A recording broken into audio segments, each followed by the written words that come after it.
Hello, and welcome back to Factorio Space Age. We have just returned from Vulcanus. Yay!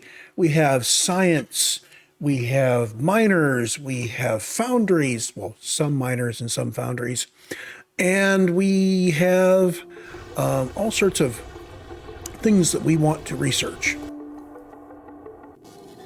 But first, I've been thinking about the whole fuel flow thing. Now, what we ended up with last time was really simple. I have a little counter that cycles from 0 to 100 and back, and I have a little thingy that says percentage-wise what we're going to do.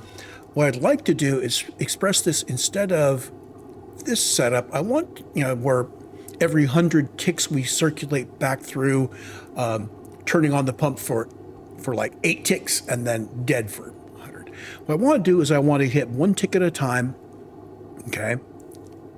And if it's every 6 ticks, I'm doing it every 6 ticks. If it's every 6.5 ticks, I'm going to do it, 1, and then 6 ticks later, 1 more, and then 7 ticks later, 1 more, and so on. And the way you can do that is based on some tricks that I learned too many decades ago. When somebody said something about Brazenham and drawing lines on a pixel-based graphics thing. Anyway, the idea is if you want to have a pulse that is is n times per d, okay, what you do, so 3/10 of the time is you have a counter, and every cycle you increment it by n. And if it's at or more than 10, the d, you decrement it by d and you output a pulse. And I can do that here in Factorio really simply. So we start off with this guy. He doesn't need to be a decider combinator. He could be anything. In fact, let's replace him with an arithmetic combinator just for clarity. We are taking... Let's see, you are outputting the N signal from green as your output.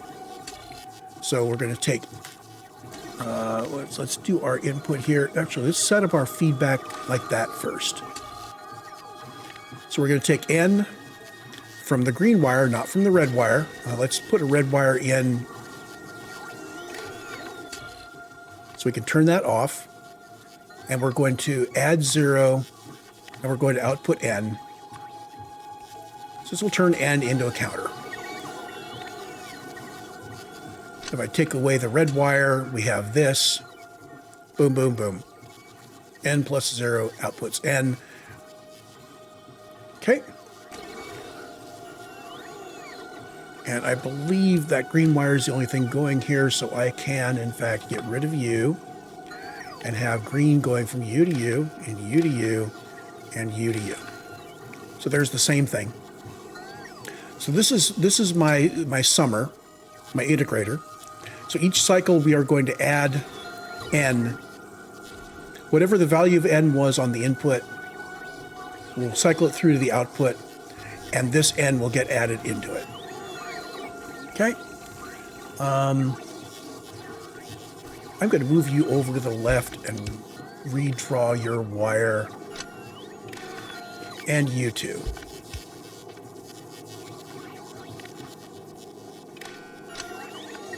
And you too.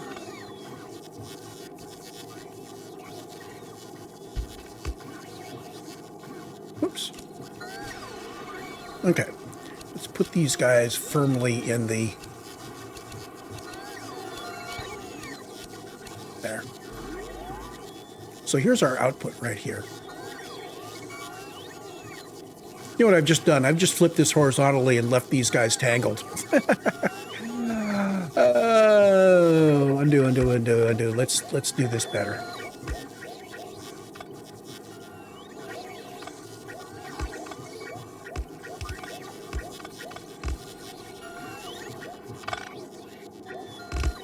There. So here's our original. If I want N and D on the left, I just pick this guy up like this, flip you horizontally, and there you go. Okay, so this guy has this value N, and every cycle it increments it by n. And then down here, we're saying take n. Let me run the speed down a little bit so we can see what's going on here. Currently, n is, we're incrementing by 1 per cycle. So if n ever exceeds d, if it's greater than or equal to d, then we're going to output this little explosion symbol. In fact, I'm going to make this my star because the star is what I'm using on my ships to say burn the engine. And we also copy n from the red signal. Well, where does that come from? Take d, which is my 10. So this is going to be going 1/10 of the time. And this, I take the negative of d. This again is a negative d. Output is n. So this n here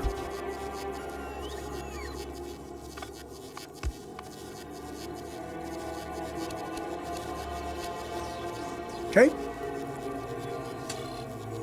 So what I want to do is, if the value of n, if my thing I'm adding up, my sum, gets to 10, the next cycle we are going to subtract from it the n on the red, which is this guy here.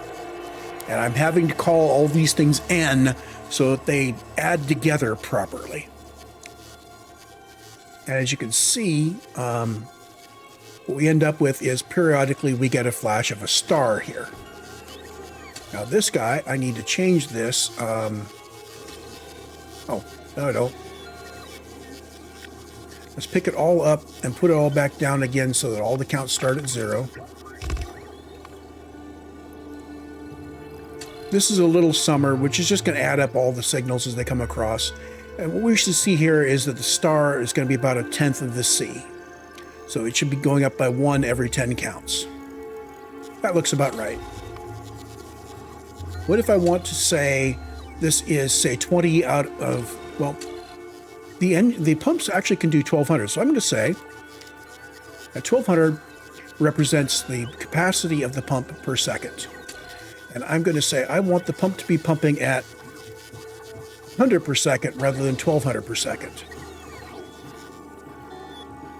So now if I reset the counter, I didn't put any fancy resets in here, so I just have to pick it up and put it down to reset it. When C gets to 1200, this should be at 100, so 12 to 1. About 60 to, yeah, it looks like it's about right. 10, 11, 12. That's about right. So this works.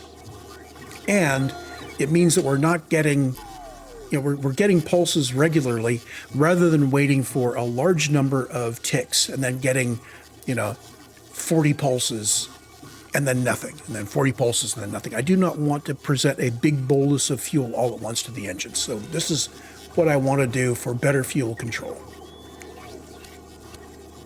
And now we just need to pack all this together. Okay. And the output is this lower right-hand corner. I need to put him on all of my traders. So all these guys, I want you guys to stop when you get to Nauvis so we can do something. And you are waiting on that. We'll let you wait. Colonizers at Nauvis. So we're going to say pause thrust. This trader, I want to bring you back to Nauvis and stop. You are here so you can pause thrust. You are here so you can pause thrust. And you need to come home. I'm going to wait until you come home naturally. There you go. What else are you waiting for? There you go. Now, while you're transiting, let's go back to the colonizer. And I need to transplant my little doohickey up here. I think, let's check yeah, these guys are all filled up on the left-hand side. So I'm going to put my little control circuits over here on the right-hand side. Let's go back to the colonizer. Yep, you've got it. Good. Let's grab this. I'm just going to place this circuit down. We'll hook him up in a moment. lower right-hand side is the output. I want it on the lower left so I can hook it back up to my red wire there on the left. So we're just going to snug him in just like that. You are going to be doing that. Oh, you may already, some of these may already have all the comparators they need. The ones that don't have it will have it soon enough. So you're waiting on stuff being delivered to you. That's fine. So this will be producing a red signal here. These are going to have to go away. Just like that. Which means this guy still needs to have his red signal put in like there.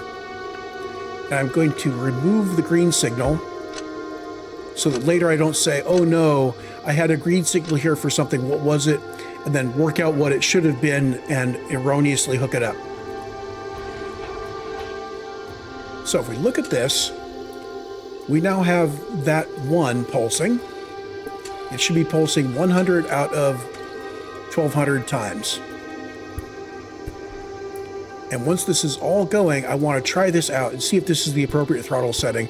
I'm looking for this guy to move quickly, but not take any damage.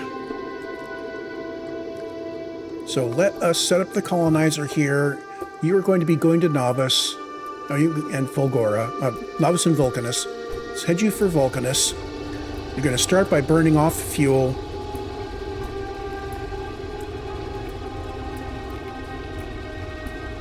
And at some point we will settle down to, let's see, how much fuel are we providing?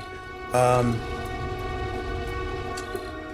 of every 1200 ticks, we have 100 ticks.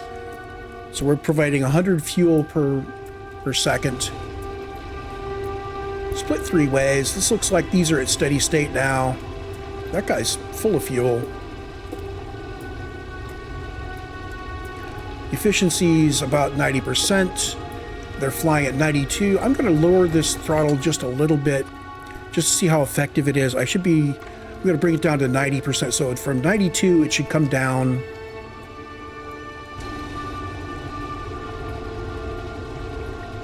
What I'm looking for is consumption of 30 per second for each one of these guys. Yeah, that's about right. And that gives us a speed of between 80 and 90 kilometers per second. That's looking pretty good. So this is actually the configuration that I want to use on all of my other traders. Because I believe that the engine performance is similar enough on all of them that this should work. So, Fulgora Trader, you are constructed and ready to go. Let's make sure that your pause thrust is off. If I turn it back on, I want you to go back to normal. You go away and you go away.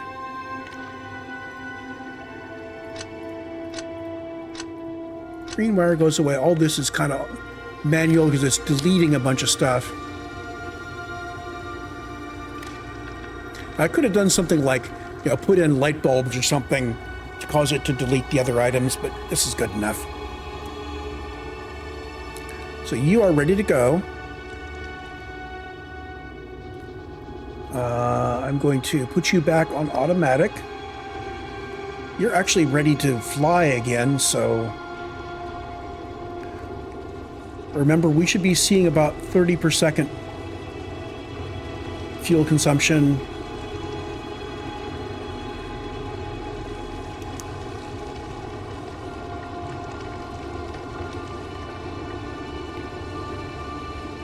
And the key thing about the speed is I don't want to go so fast that I start taking damage. I also don't want to go so fast that I start running myself low on fuel. It looks like we're going to get there with plenty of fuel. Also, I'm going to say that 20K is enough fuel for us to depart.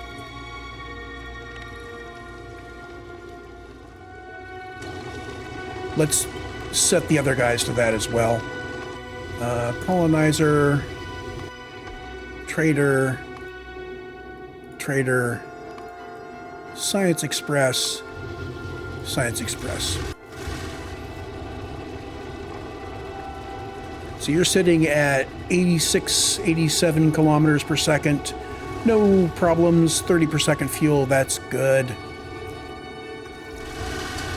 What I want to see is us arrive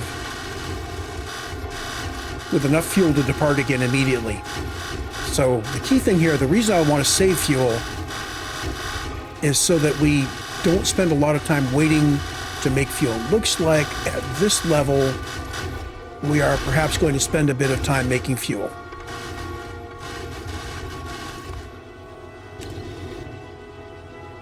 We're also waiting on other things. I'm going to knock you down a bit. I'm going to bring you down to 60.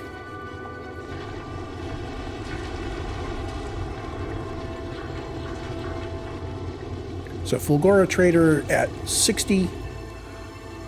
And you are almost ready to go. You just don't have enough fuel. Oh, there you go. So you started off with just enough fuel. And I can actually watch you head back.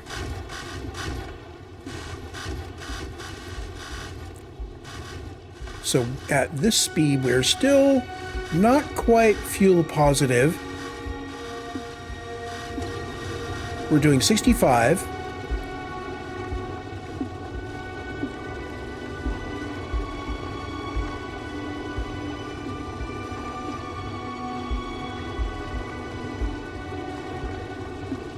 Speed of 85 kilometers a second still, even though we used less fuel. Oh, my goodness. Well, if that's true,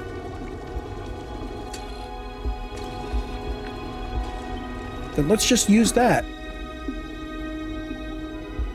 Okay, Vulcanus Trader, you are now set to a 60 out of 12K fuel. You're on automatic. You're ready to go. Let's see how you do. You're leaving with full fuel.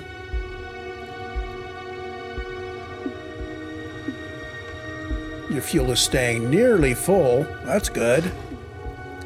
Speed 65 and holding. Why did the other guy hit 85 there? I don't know. Oh, at some point we bump up our speed. I do not know why at some point we started moving faster. That's weird. I'll take it. And we get there with 23.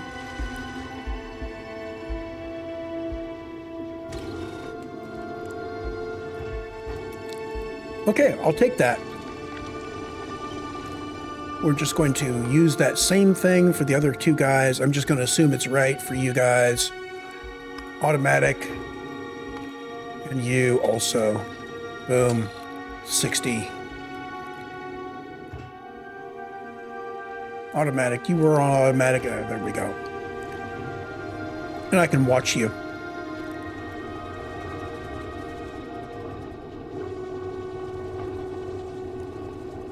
So the speed is really low on this guy.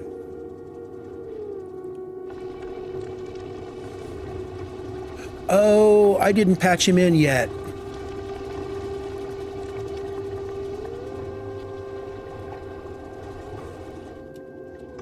If I pause thrust, I can patch him in real time because that's just wires.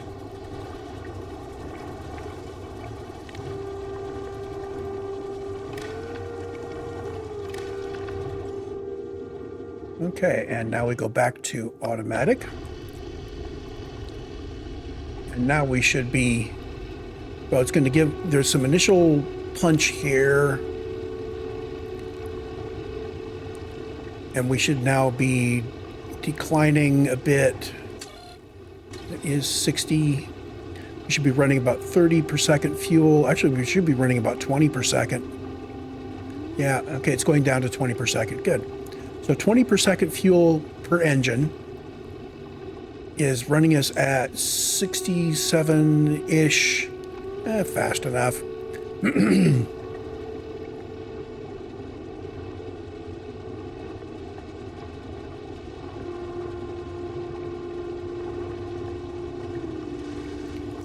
How is this guy doing? 23K. 65. Oh, it's at the halfway point. We go from 65 kilometers a second, 85 kilometers a second. That's interesting. We require more fuel to get the same speed early on. Well, nobody ever said this was Kerbal Space Program, right? Anyway, so I have now replaced our fuel control system properly. We can get rid of that.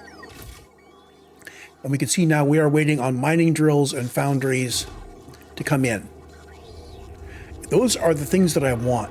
In fact, I'm going to tell the colonizer, if you would please add section, Nauvis imports. Okay. I am going to, actually, let's just do a special section for you. You are going to be just picking up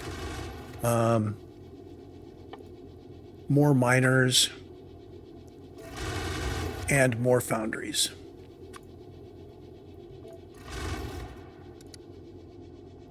Okay.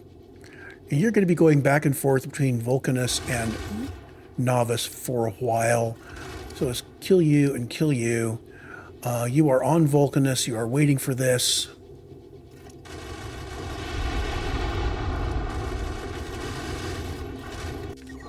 So, hey Volcanus, I am going to be stressing you out over miners. We've got 200 on. So these guys have stopped building because we have a whole bunch. So I could actually have the colonizer want more than this. I guess our limits are going to be how fast Vulcanus is going to be shooting rockets up. Yeah, these guys are just waiting on rockets. Okay. So what are we going to do with this? Well, we have requested calcite, and we've requested miners, and we requested other stuff. First of all, let's look at our research here. I mean, the electric weapons damage is great and all, and we're going to need it and everything, but I think more to the point, we're going to be needing cold liquefaction to get real petroleum going there on Vulcanus. We're going to need cliff explosives so we can open out more space on Vulcanus to work. We are going to need rail support foundations so that we can increase the size of our Fulgora base. I'm also going to want asteroid reprocessing, which is going to be useful in the future for doing more things. Let's take a look at you. So this gives us the ability to take asteroids of one kind and turn them into another. So for instance, if we are desperately low on getting oxide asteroids for fuel to make water for fuel, we can say take other kinds of asteroids off of the belt and turn them into something else. Now, there's a loss here, but if you're getting a whole bunch of metallic and carbonic asteroids and you need oxide, that's the way to go about it. That's not as high priority as some other things. I do need to get green belts going on Vulcanus. The rest of this is all infinites. Some of them are really juicy, like making more LDS and making our robots go faster. But this is our science for now. Let's make sure that we're actually doing the right thing with the science. I'll do this from map mode. So we should have our science coming in, and we've got some science that came in. And we deposit it over here, and we see that a bunch of these have the appropriate sciences deposited in them. So that's good. We are currently low on yellow. Hello, yellow science. You're being made. Okay, so we're probably low on yellow because it happens to be just slightly slower than other things. But I also notice you're in blue. Current upgrade. Let's hit you guys with the current upgrade. Get you guys with the current upgrade. Make sure we're getting all of these guys set up with Mark III assemblers. That'll help. Mark III assemblers, we're making them somewhere. Here, okay. Mark II and Mark III assemblers, and we added the Mark I assemblers up here so we could make them We're also making extra Mark III assemblers and miners.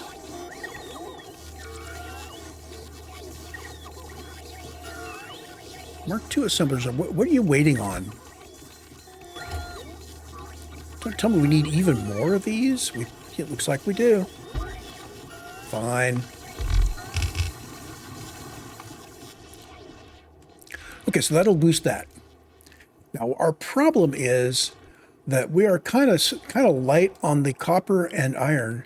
We can fix that. First of all, with big miners out here, and second of all, with better smelting. So instead of using our existing furnaces, what we do is we use a let's put it in here. We use a foundry. Okay, so our big mining drills and foundries are going to replace all of this. Let's go work out our blueprints. First one I'm going to work on is foundries for melting the iron into molten iron, and we will be doing a whole bunch of this. So right now what we've got is all of our mines are turning out. Oh, we're actually backed up on this. That's healthy. Oh, okay. Or we're not using much of it. Anyway, we need to do two blueprints right now. One for melting iron ore and one for melting copper ore. And they're going to be very similar. First of all, I want to see if beaconed. These guys, I put beacons on them. What is our yield? Am I making beacons? I don't think I'm making beacons. I don't remember setting those up. Yeah, satisfaction 20, on the way 0, logistics storage 0. Let's add beacons to the mix. Over here somewhere, I think here, yeah, we're making all these guys. Let's add beacons. You are making beacons. There we go. And I'm going to put 400 of them in stock. And we're going to start with 4 machines making them, because I need a bunch of them in a hurry.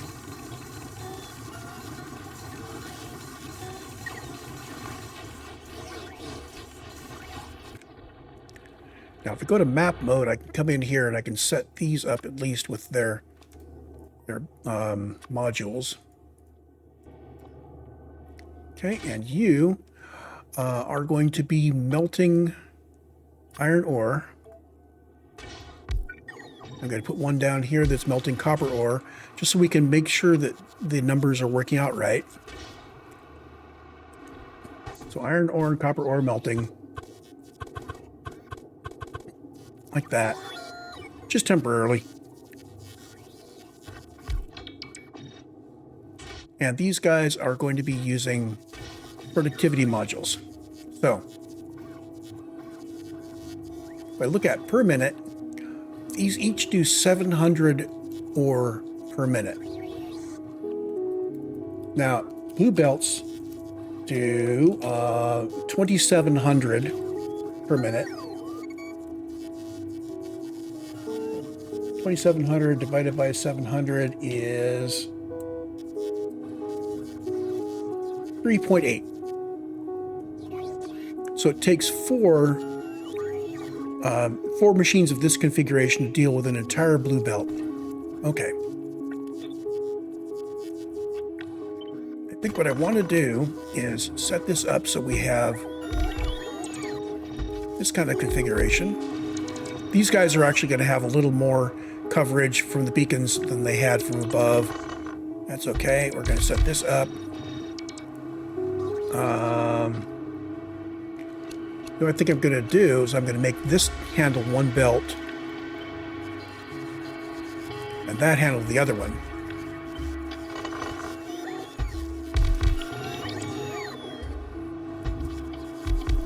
Okay. Now, they all need calcite, so I'm going to put the calcite down the middle here. And they don't need a lot of calcite, so you're going to be bringing it in with a long-handled inserter. They need 0.23 calcite per minute. There's calcite. And you are going to be trash unrequested, request from buffer chests. I'm going to grab one stack of calcite.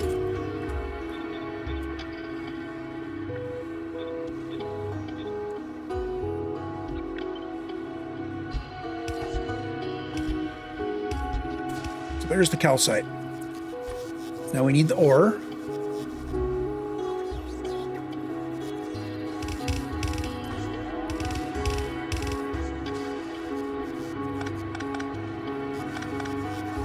Okay, and the ore, these guys are running at 11.6 or 13.4 per second, excuse me.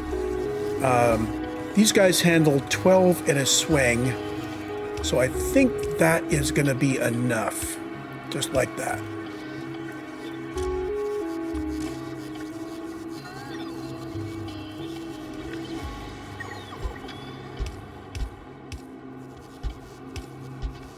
Now, is it possible for me to bring the molten stuff out here? Well, no, not really. Not with the way I've done it here. Because I did this wrong. There we go.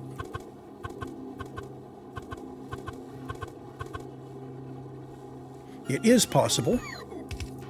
In fact, not just possible, hardly a problem. We just bring it out like that.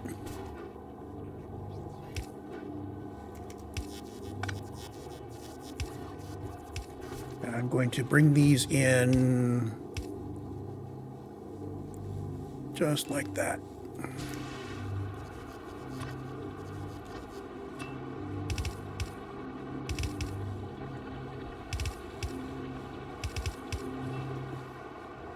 There's my ore out, my molten ore outputs.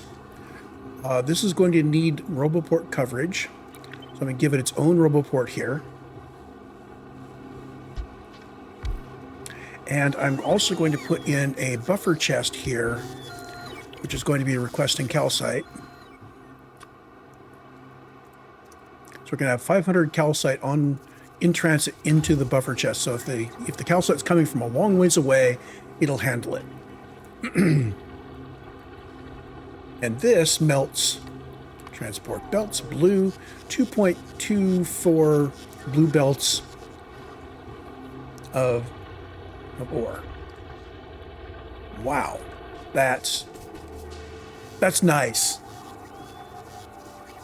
We'll have to make it a little bit longer when we go to green belts, but hey, when we get to green belts, you know, we'll be doing all sorts of other things. So let's take this whole thing here.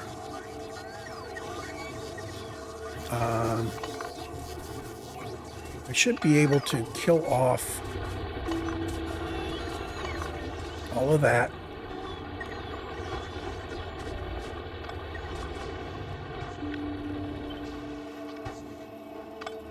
Should be able to kill off all of this.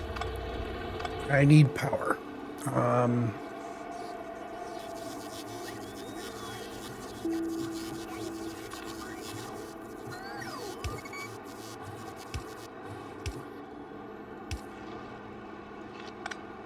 Don't think, no, you can't have to do it here to here. Now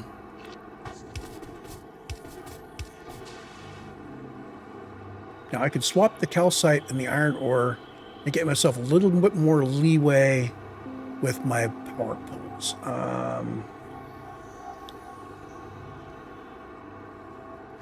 Yeah, I think I'll do that.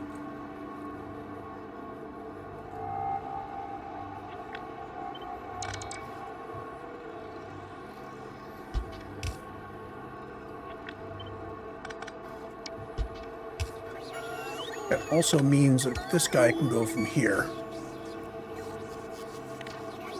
And you know what? This is all symmetric.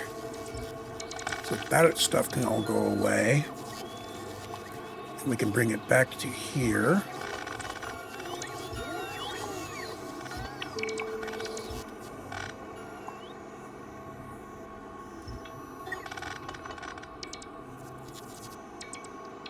How is that looking?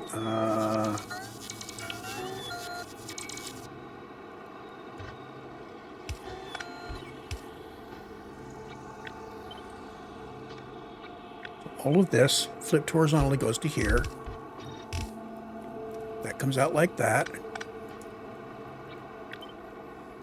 You go there, and you get power there. This whole thing comes in. We flip vertically. Then we duplicate it.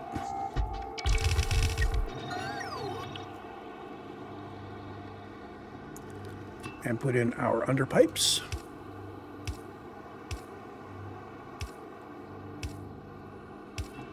There we go. So these pipes are connected all the way across. That. And the other thing we missed was our buffer chest for 500 calcite.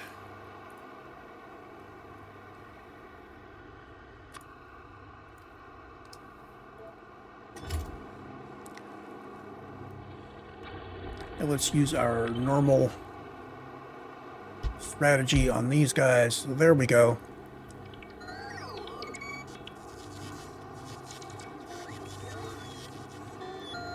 So there's a copper smelter line. Excuse me, an iron melter line. I want to make a second copy of this. Actually, what I want to do is I want to make a copy of this now that it has copper instead. So you are recipe. And the other thing is ore. I think the ore is the first ingredient of the recipe.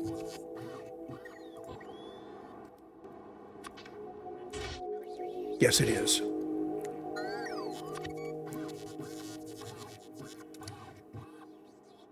Parameter ingredient of 0. Everything else is the same. So I can plaster this down, and I can say we are melting copper. And of course we don't have, there's power. So now we just need to duplicate these. That'll happen once we have enough foundries. How are we doing for foundries? We have 64 logistic storage. So if it takes 8 of these, so 4 per belt,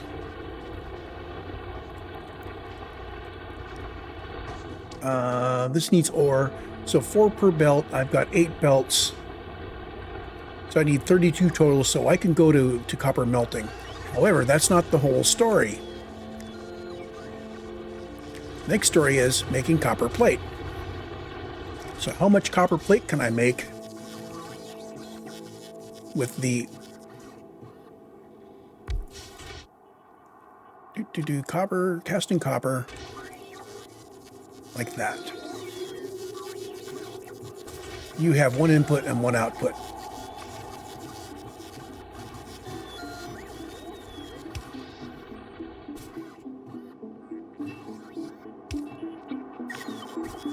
Again, I'm going to put in these guys.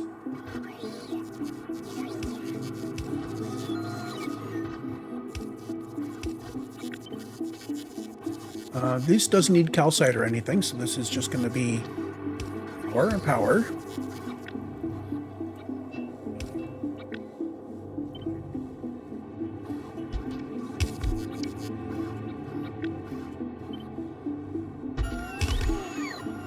Okay.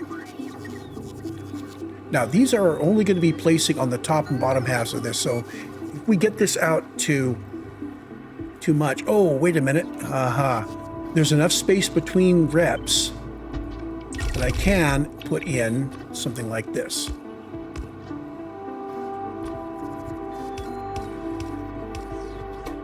Output priority left, output priority right. Okay, so these are going to put on the one lane. It'll get shifted to the other lane preferentially. Now these output 1.61 total. I want to output 2. So I want to take all of this and I want to mirror it out here. 2.4 belts. So that's my 2 belt output.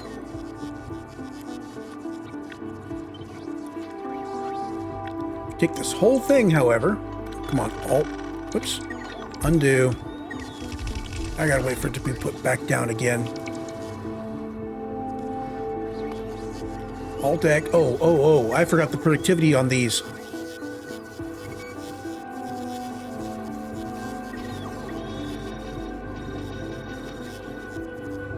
There we go.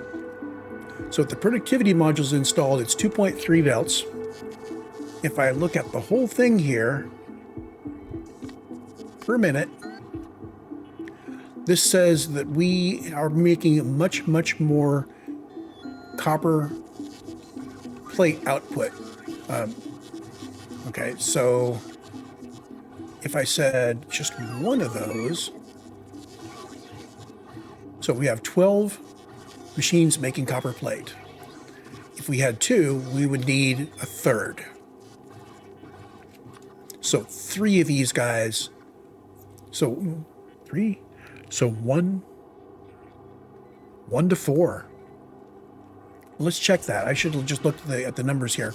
This guy produces 203 molten copper. This guy uses 46. So yeah, 1 to 4.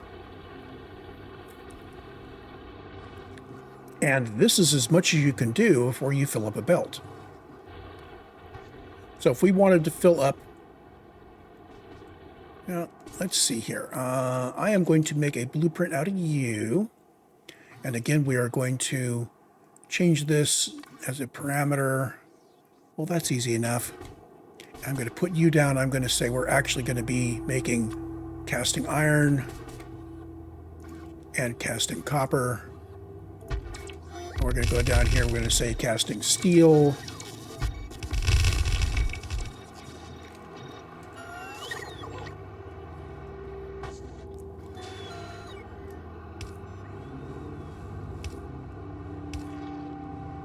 And we do not have enough furnaces to do this yet. Actually, we have enough.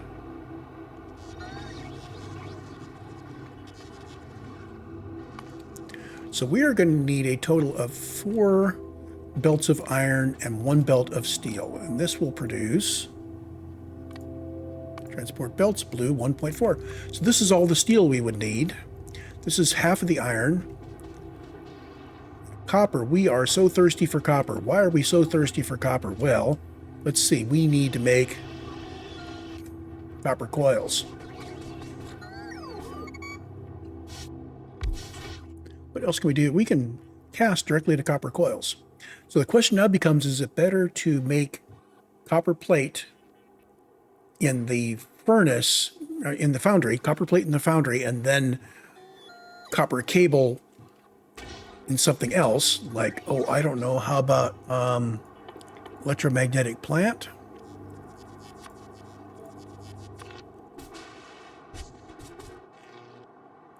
So I'm looking at two possible production lines. So this guy making casting copper.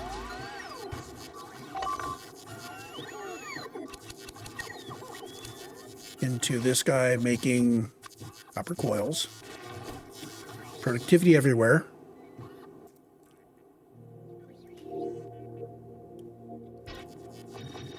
Okay, so this versus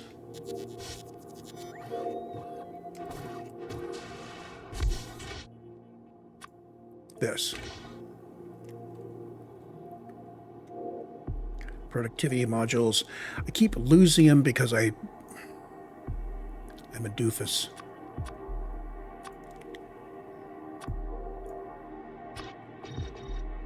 Okay, so which one of these gets me more copper per molten copper? This guy gets me 12 molten becomes 8.35. So this is 0.695. So 0.695. Oh, wait, no. Divide 12 by 8.35.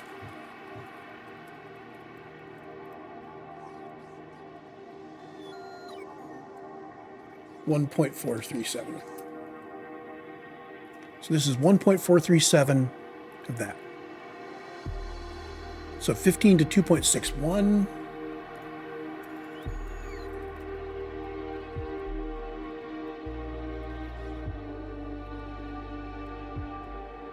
$5.75-ish. Okay.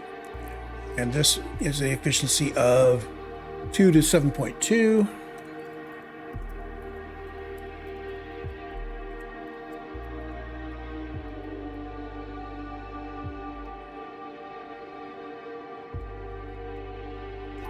Is 0.27.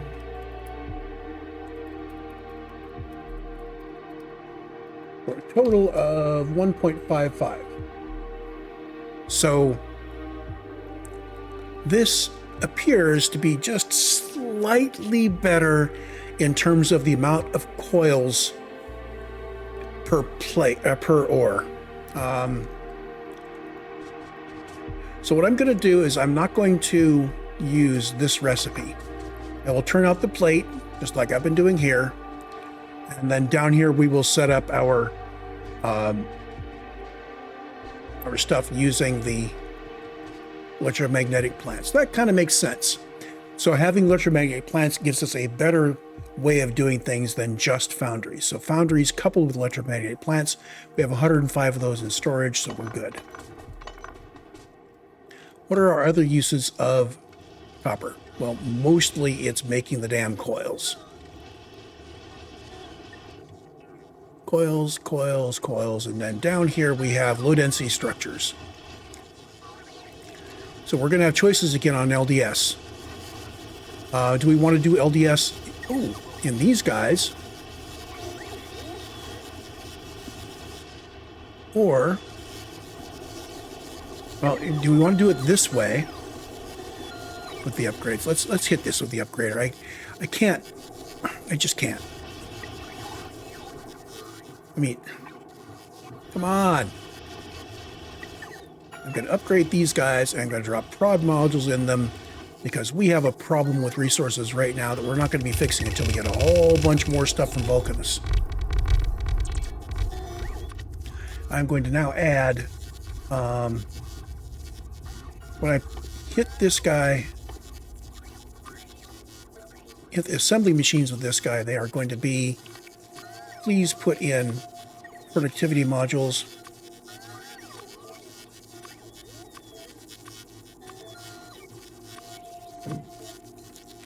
There we go.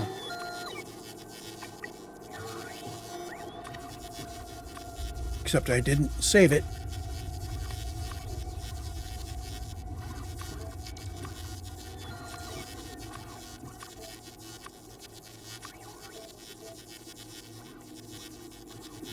Okay, so the current upgrade should now put productivity modules in these guys. Let's do it for all of these things in my fab area. In fact, I think I should be using productivity modules in everything. Everywhere that will take productivity modules should be using productivity modules, with the exception of the few places down here where I'm explicitly using quality modules.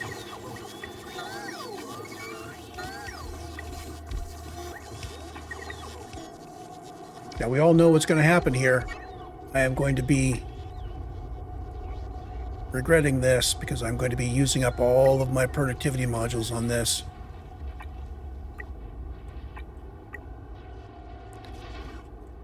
And it's probably going to change some of the balances on some of the ratio of things I had. Anyway, so there's what we're going to do when we have enough foundries. Are we getting more foundries in? 28 in storage. Okay, we've got a few we can play with.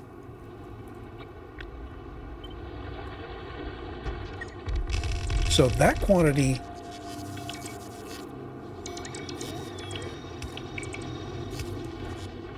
Okay, so that will get me my 4 belts of iron plate. This will get me my belt of that. This gets me 2 belts. I need to have... How many is in here? Is this 9? This is 9. I need 9 belts. So I need 5 reps of this total over here. I will need to increase these.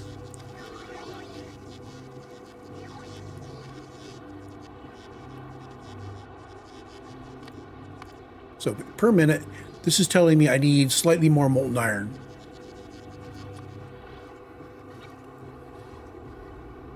So what we're going to do is I'm going to put you in a second row of this. What I want to do is I want to have a bunch of excess molten iron and molten copper.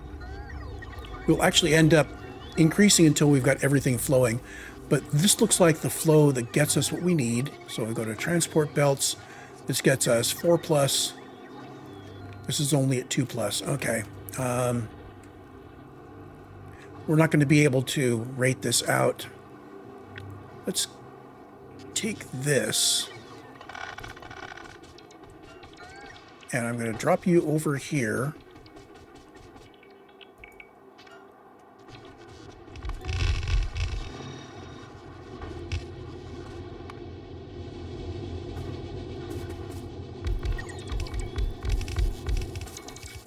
Here's power.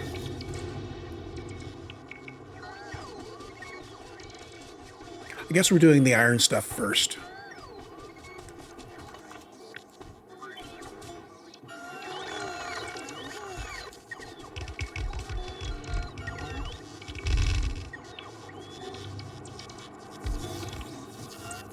These guys, I need to bring this out like this.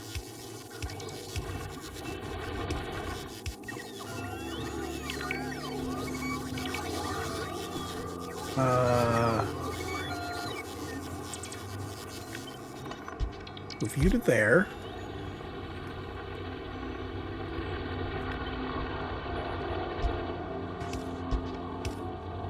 Sure, why not?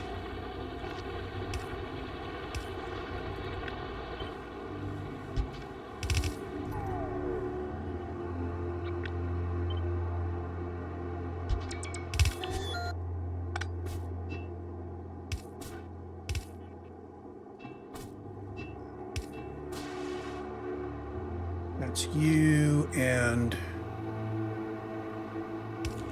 power.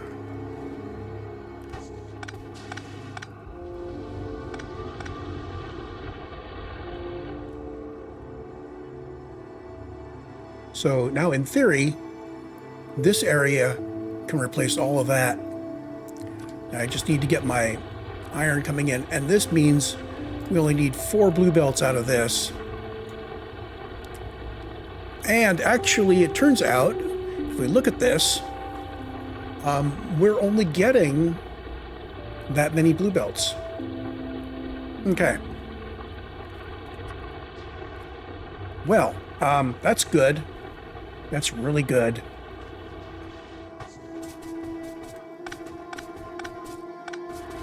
I need to go to the big miners. How many big miners do I have in stock right now? I've got my 20. I've got no more in storage. Bead mining drills, 0 in storage. Hey, colonizer, can you like do some trips and get me some big miners? Why are you stopped? You're waiting on... Oh, okay, so we have a problem here. This guy is making up through 1950. He's requesting up through 2000. I'm going to knock this request back, so you're only going to request 1,000 from now on. So for blue 1,000, we'll add 1,000. And we are good to go if we have 500 firearms. We're not going to look at the iron to decide whether to go or not. So we should now be heading to Vulcanus. And we are. Okay, there's that. You are going to be bringing me back mining drills and foundries, and I'm going to ask for 40 of each out of you. Trader. You are on Nauvis and you're waiting on iron. So same thing here. Same bloody thing here. Trader I'm just going to... This changes it for all of my traders. There. And now we're on the road.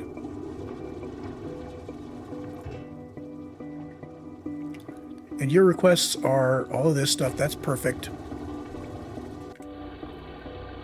So we should be getting miners and such back. I need a place to design my mining blueprint.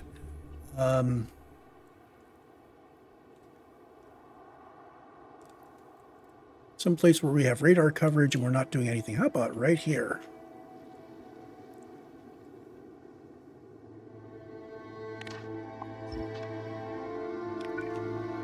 Okay, so what I want to do for mining is, again, I want to set these up.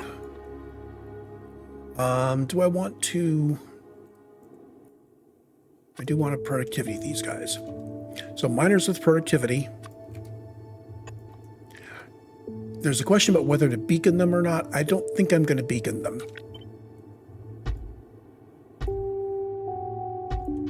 Okay, there's those.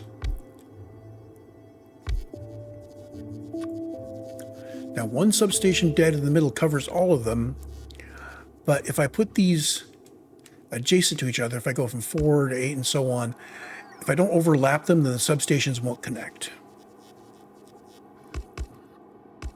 Okay, but I can do this much. So let's go pick up our lamps. I'm going to put lamps in here. These guys are going to be always on. And now I'm going to bring those in like that. There's our blueprint. What I'll do is overlap the bottom with the top here. Let's see if I've got everything to put in here. There's no power to it yet. I do have power down here I can bring up. There. Get some power.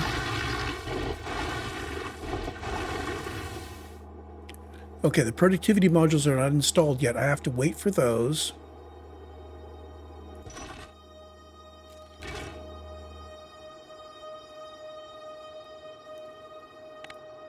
We are covered.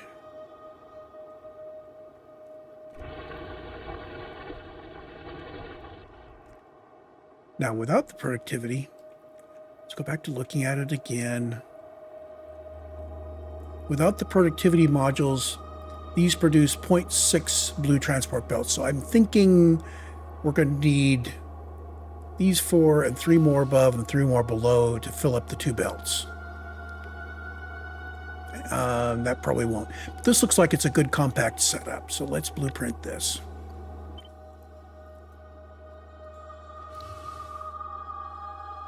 This is big mining.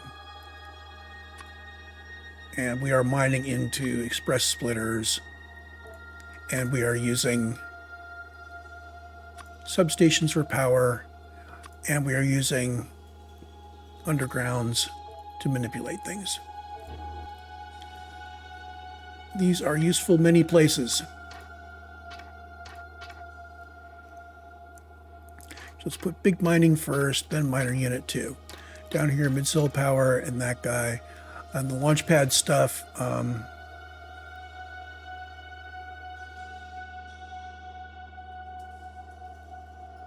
I think this is the correct one. Yeah. There we go. Okay. We can pick you up. So I now have a blueprint that will get me a whole bunch of whatevers. Let's actually use it for our iron. Do I want to do this? I think I'm going to... You know what I'm going to do? I'm going to start making longer recordings. So I think... my problem, and those of you who've been watching the videos as they come out will have noticed I just had a flurry of videos that came out on a, not on my normal 1 per night schedule. I'm trying to clear the backlog so that when people make suggestions, which sometimes happens, I don't have to go rewind it. I've already done 2 times where I rewound a significant fraction of the playthrough that I'd recorded, so I could pick back up where I'd published, taking things into account. So what I'm going to do is I'm going to do longer recordings, and I'm going to publish them. So I'll record, and then I'll go through and I'll do the normal touch-up that I do on editing, which is mostly just marking the chapter markers and making sure that all the audio and such is working. And we'll be publishing on a as available basis, and that means I'm going to take all of you guys out right now. We're just going to keep playing until I feel like I have done enough to warrant actually going out and doing the editing and publishing. Okay, so there's our mining.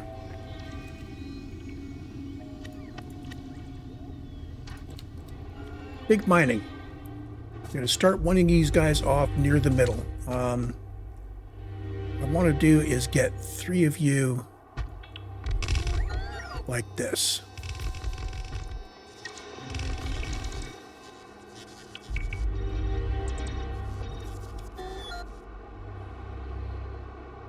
And I use all of those. Okay, so we can actually pick up. Can we pick up some of this? We can pick up some of this.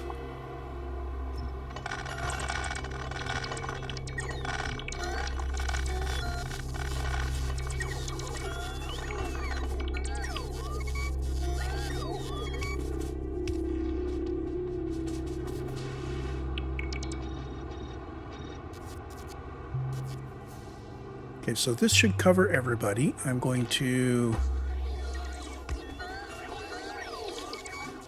need the power out like that.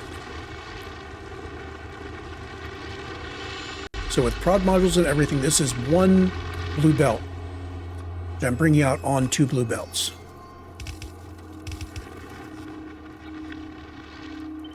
I'm going to go boom.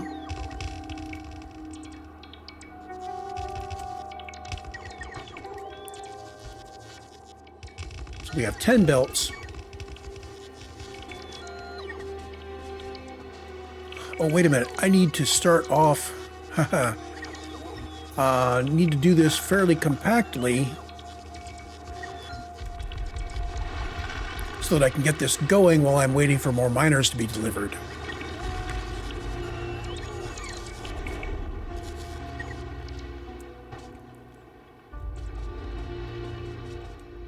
Okay, so priority. Yeah, I'm gonna make this priority, guys. In fact, let's bring them out to the left instead of to the right.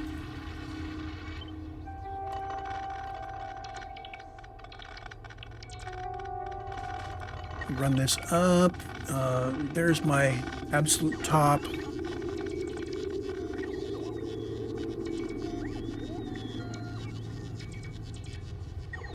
So let's bring this down here.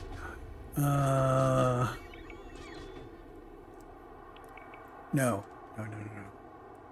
You drop you here. Oops. No.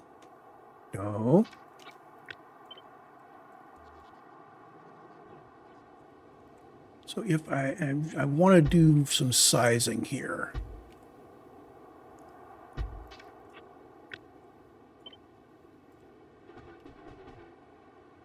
So this is roughly centered on everything. I can put all you in.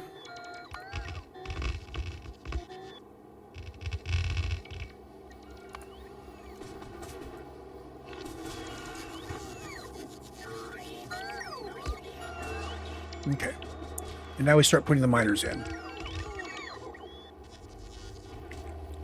I'm going to start with the bottom 2 rows.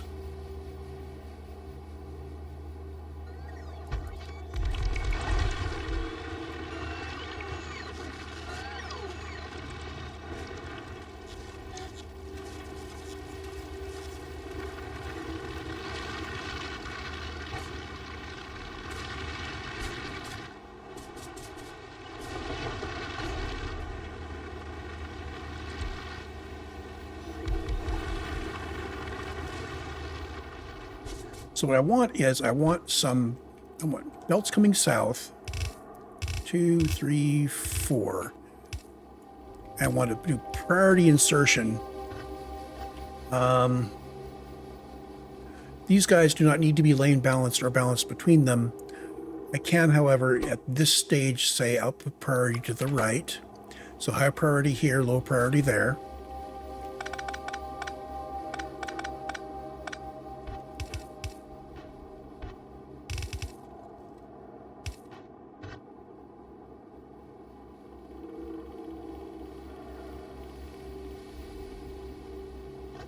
Wait a minute.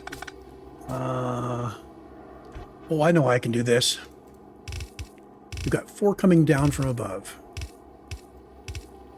We've got 6 coming. You've got 2 more coming in from here.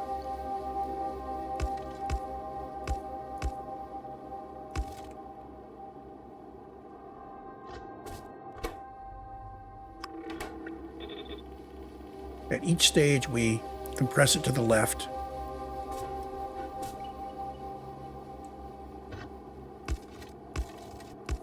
Need to do it twice, like that.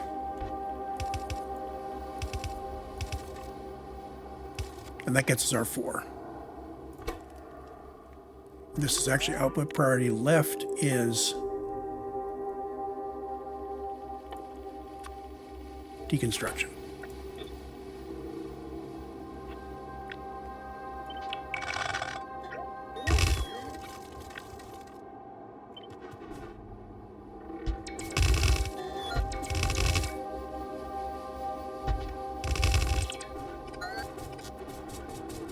There we go. So this is now prioritized 4 belts all the way to the left. And if we want more belts, I can do that. Let's swing it in a bit further. I'm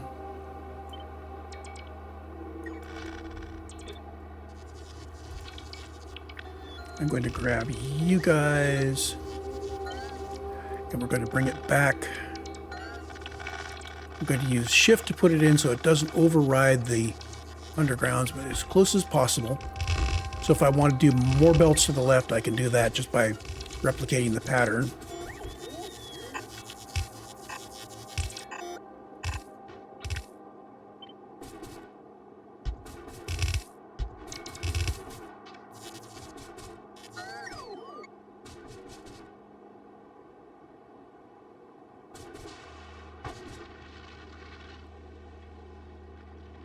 Have I really placed every miner I have available? That's not good.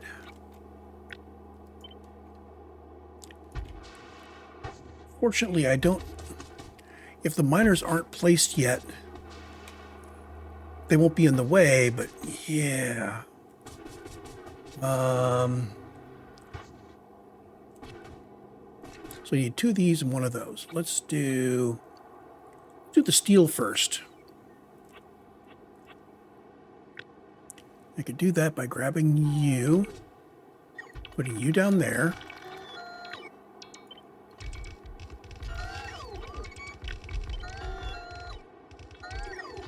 Just like that.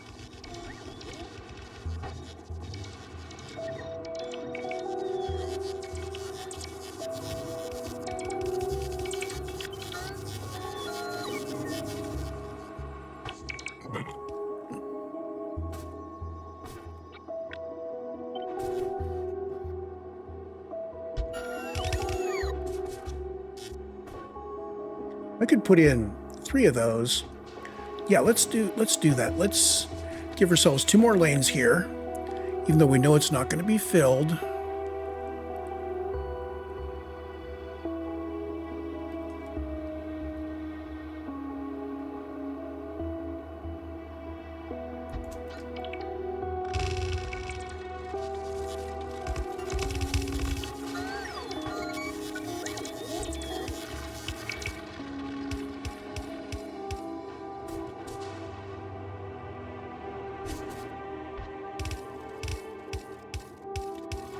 Okay, now back to Rainquist.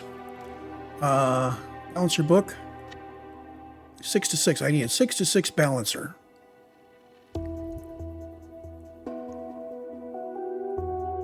Oh, that's cool looking.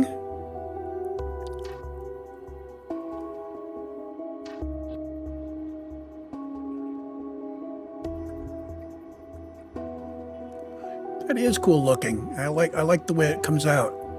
So we're going to do that.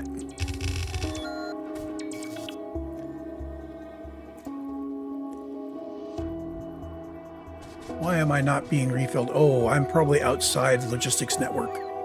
Let's let the robots do their thing for a bit here.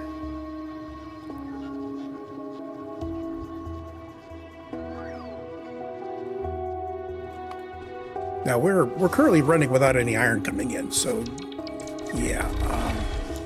So that was why I wasn't getting replenished.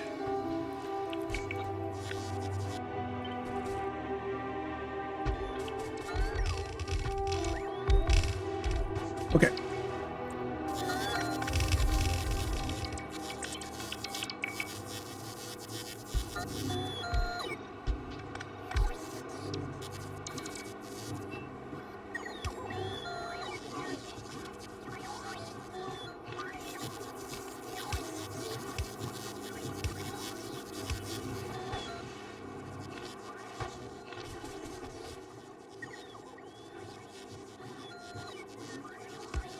I believe that's on grid.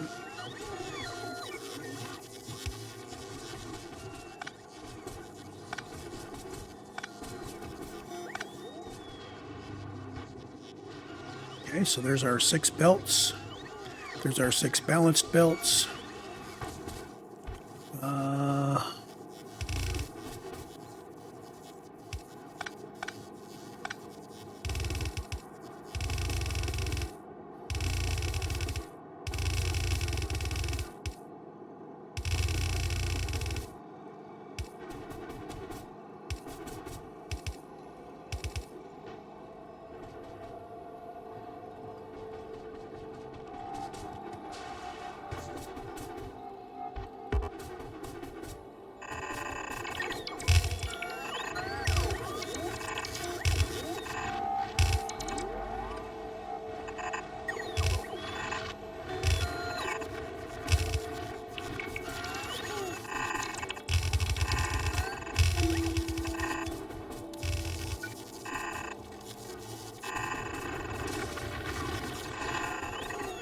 Okay, let's get this iron going again.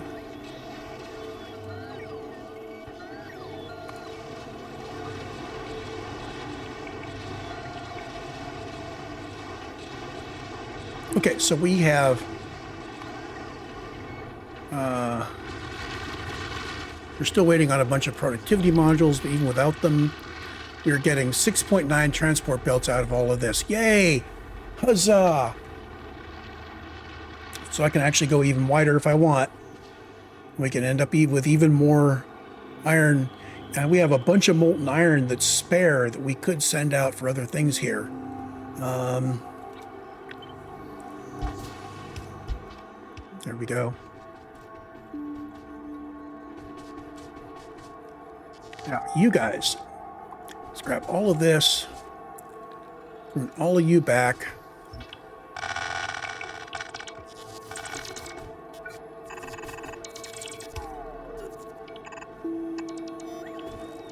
Now, these are only red belts coming out here. They have not yet been upgraded, so we will see about that shortly. That's going to be dependent upon getting a bunch of blue belts going. These guys together are producing 1.5 blue transport belts, so we're going to bring these out and merge them together and then do a lane balancing on them just because I like the look of it.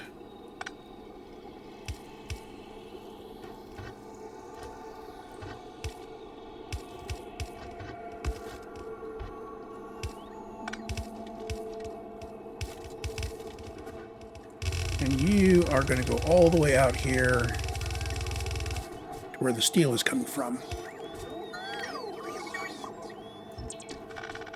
And guess what we get to do? All of this smelter array that we worked so hard on goes away. fact, I'm just going to wipe this whole thing.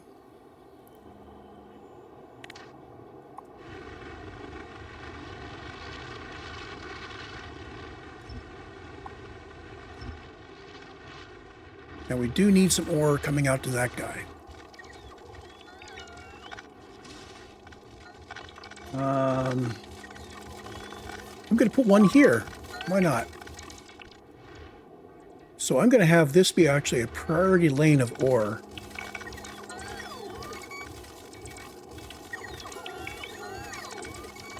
Now this isn't actually perfectly prioritized, is it?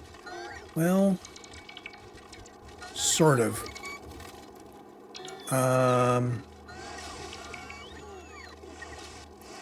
Yeah, let's grab this like this. Instead, we'll do it over here.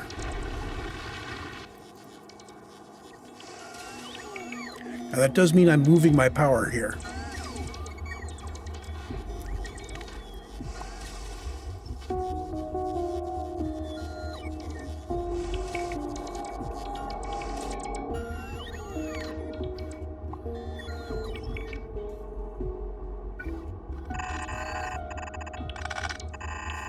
Oh, and I actually want to prioritize up to the top. So these guys are just sufficient to make sure I get all of this onto the belts.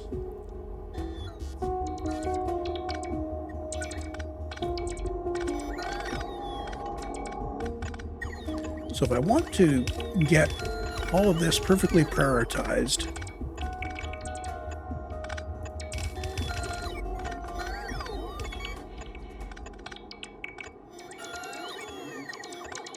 I believe this is how to do it.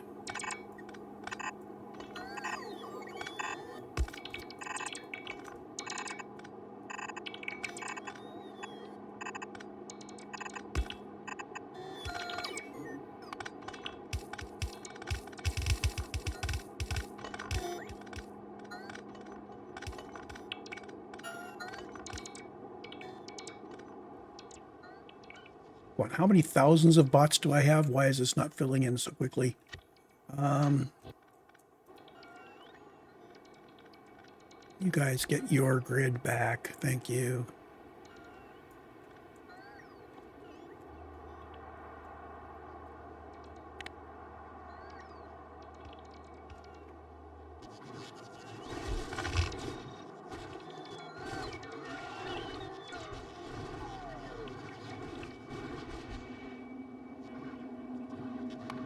Okay.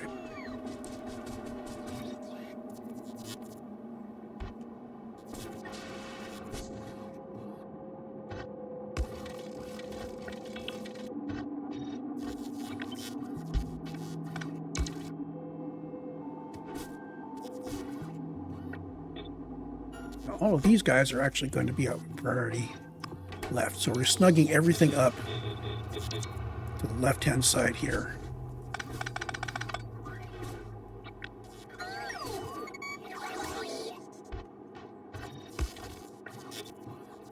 And we're allowing 7 lanes on the output because this top lane is going to be going off into the wild blue yonder.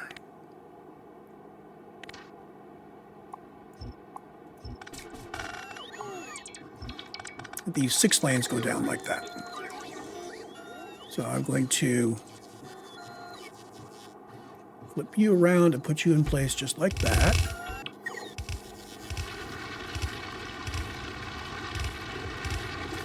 So these 6 lanes are now balanced again.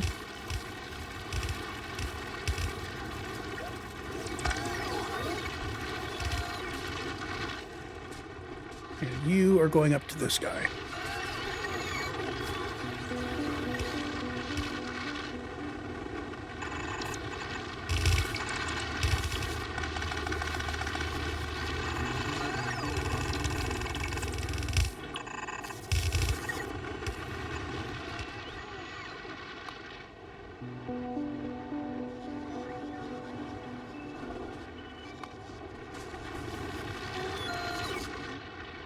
There. So first priority is keeping a full red belt, well, full half of a red belt going out to this guy. Let's hit him with the upgraders a few times.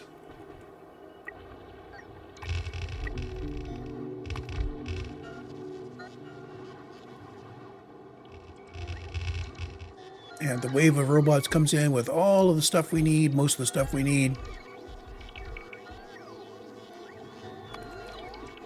Anyway, we're going to keep this guy pressurized, even though he's only a very small amount. The rest of it's going to just come on through.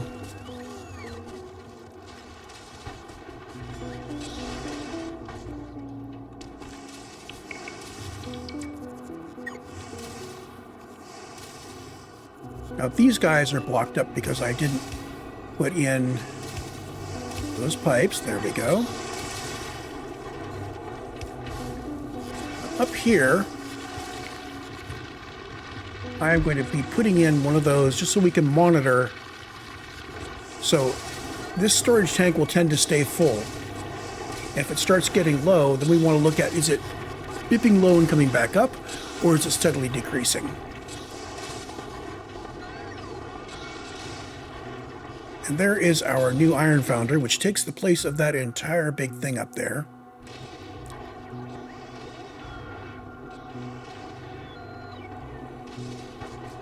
So, how many foundries do we have available now? 0 in storage. Mining drills, 0 in storage. Come on, guys. I'm waiting on calcite. Available on planet plenty. Oh. So you're waiting on launches. Okay. Colonizer has come back. Why isn't it dropping these guys?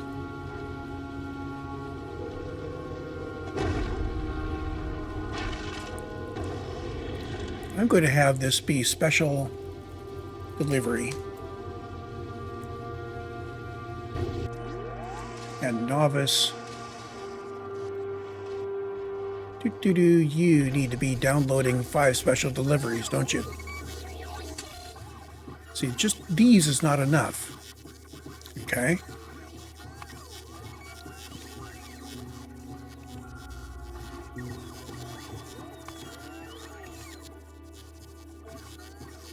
There. Unless, hold on, no, we're still just 1. We're in range. Okay, so we just got the 40 that were downloaded, so we're not getting these very fast. I don't know why that didn't request them down from the colonizer. Oh, because I didn't have Nauvis unload turned on. There we go. Make sure the trader has Nauvis unload turned on. There we go. You're still waiting on the calcite. Vulcanus, what are you doing? You are slowly... Oh, you are out of blue chips. Well, that's going to be a problem. Because I don't remember finishing up the blue chips, now that I think of it. Oh, I'll be a silly boy. I need to make blue chips on Volcanus right now. Because we are only launching rockets based on the number of blue chips that are dropped by the trader, and the trader ain't going to drop any more blue chips because he's waiting. So, Vulcanus, I need to design blue chips here for you before you go too much further.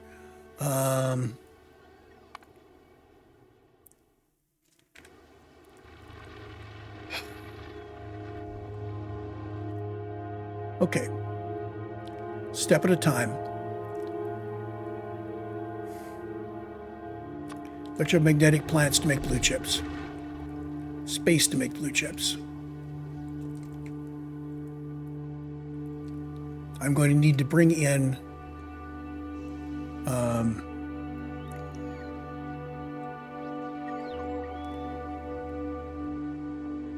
yeah, we're going to have to bring molten iron and or copper over to the left. Let's look at what it looks like when we start building it.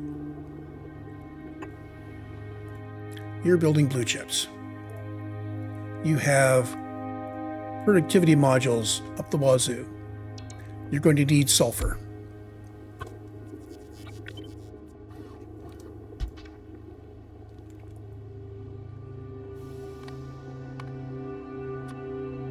We are going to be needing quite a bit of this. Let's see, how much do we need? You need 48 blue chips per minute. Okay. 2 of these is 43. We only need 3 of these. I'm going to go with 4 of them. So we have extra blue chips beyond what we need to launch. Okay, so that's going to require sulfuric acid.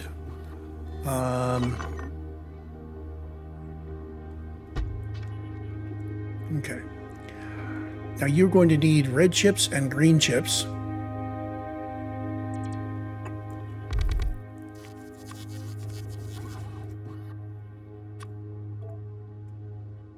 And productivity modules up the wazoo.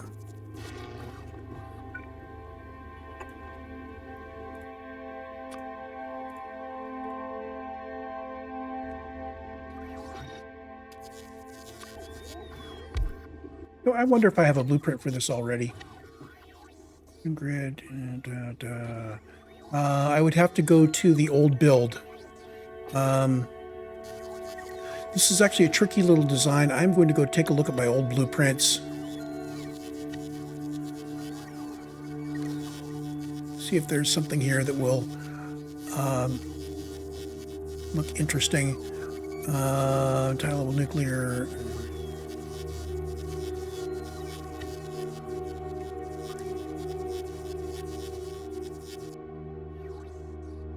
Some of these are very fun little things, but I wanted to avoid dipping into this too much, which is why I'm only going in when there's something that is particularly tricky. I think I didn't save a blueprint. Yeah, this is something somebody else did, Space Ghost. I've looked at it a little bit, but not really my style. I guess I put it that way. I will have to look at it again because I don't remember why I decided it wasn't my style. Magic, mining, smelting, circuits.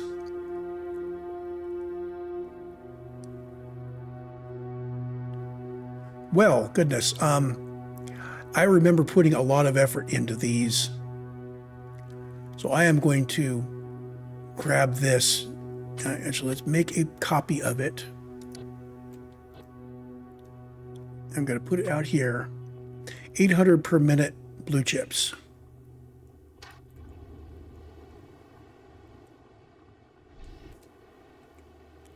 Let's actually put this somewhere that I can peel it apart because I don't want to build at this scale.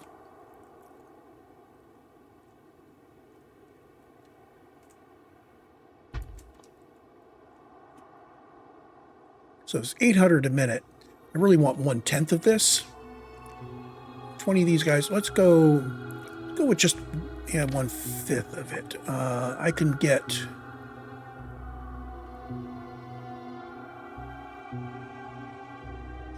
Looks like the repeatable unit was 2 strips.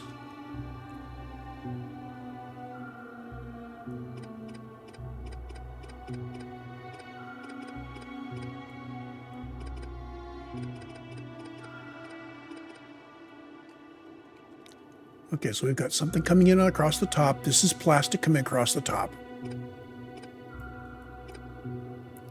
Okay. This is coils and green chips, which were forwarded from below. Oh yeah, I remember this. I remember this. I spent a lot of time on this one. And blue chips being output here.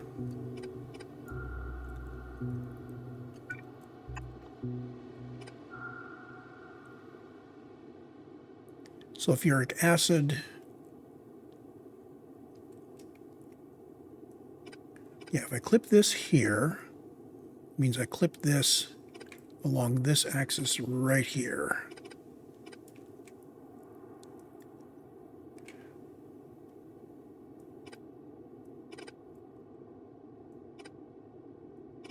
We still need these.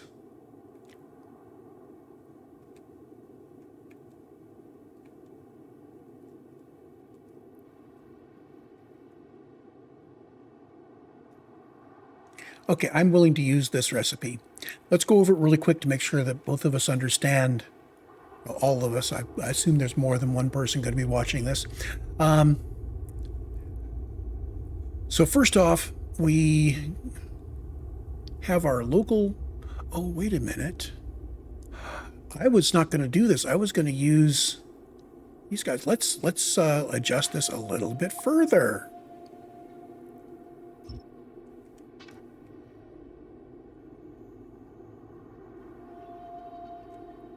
Okay, so these are where we're getting our coils from. I'm going to have to check my balance on the coils here. And this is iron coming in here.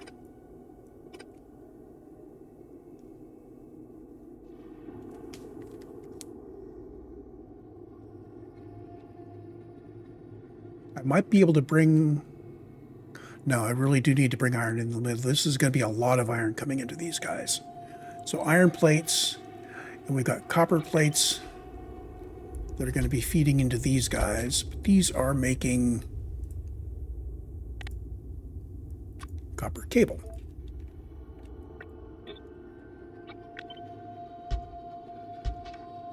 Like that. I seem to remember that that's the proper balance. Okay, let's see if we can make this work here on Nauvis first.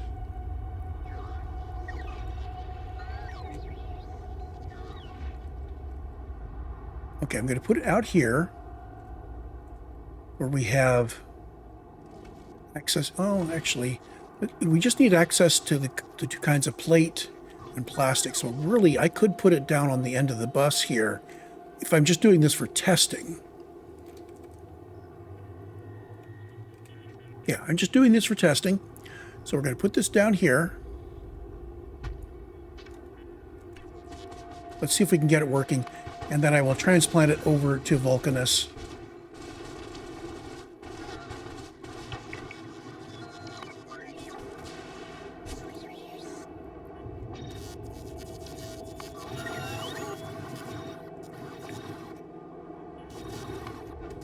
You know what? I think I'm just going to do one of these. So we're going to come trim it back to...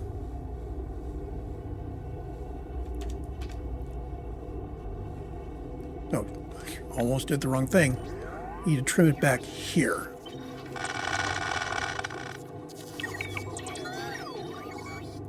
So the plastic is parasitic. We pass this on through to further stuff up above. I am going to do a upgrade on all of you guys because we're doing everything in blue now if we can. This is iron coming in.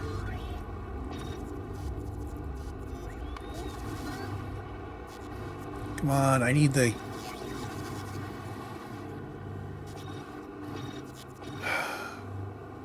Without the productivity modules, the balance is going to be way off. So we're just going to wait.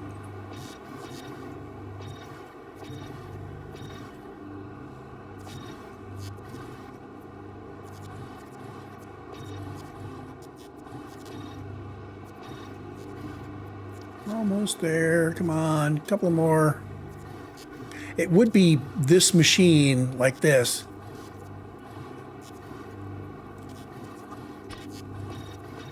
There.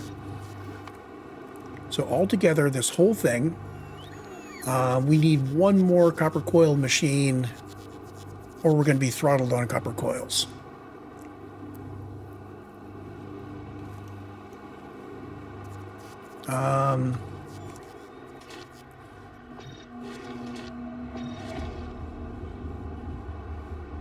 Oh, that's actually not a bad strategy.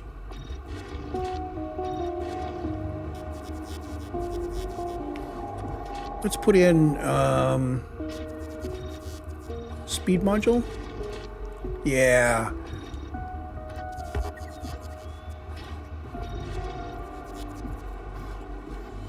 There we go.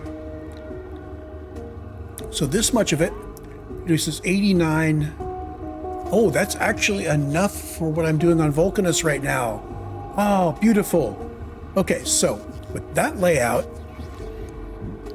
I'm going to need 800 the iron plate and copper plate and sulfuric acid and plastic. Okay, so I'm going to grab this great blueprint. I'm going to put that in my current Volcanus imports. This is blue chip unit.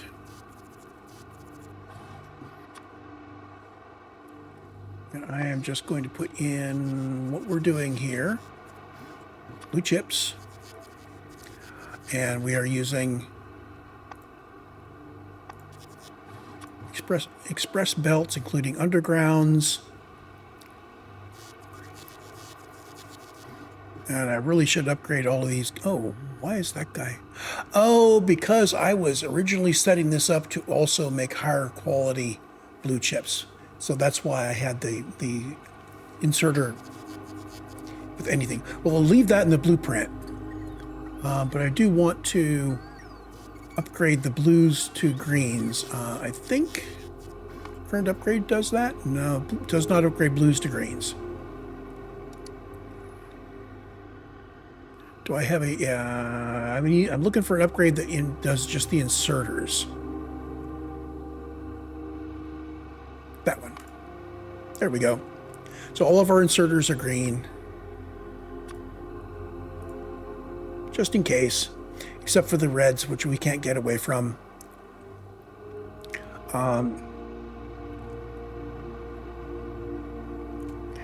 If our rates from the red machine to the blue machine are too slow, I can always add a second or even a third and a fourth.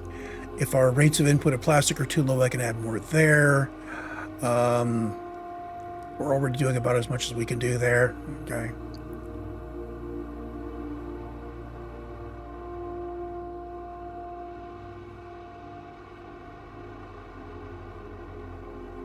Okay, save blueprint. And now we go to Volcanus. I need a place to put this down. And I'm going to need to feed it 800 per minute of the plates. I think we're going to bring the plates in on the right here.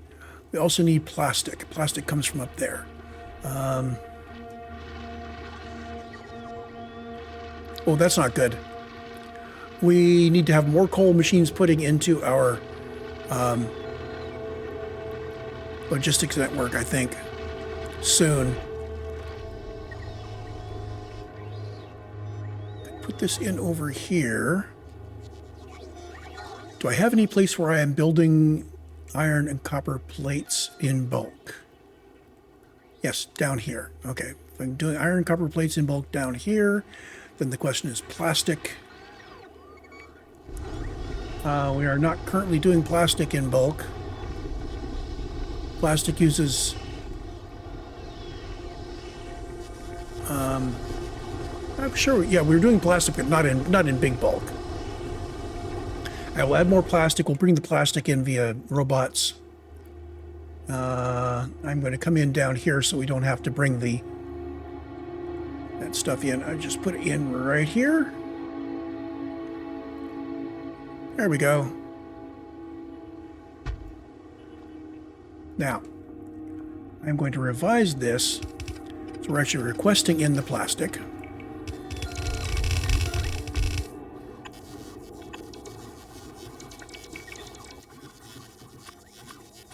It's not 20. I'm going to do a full stack in each one.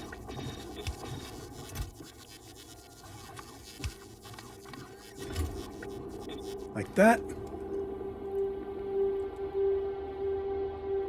We do not have beacons yet on this planet, do we? Well, let's get some beacons going.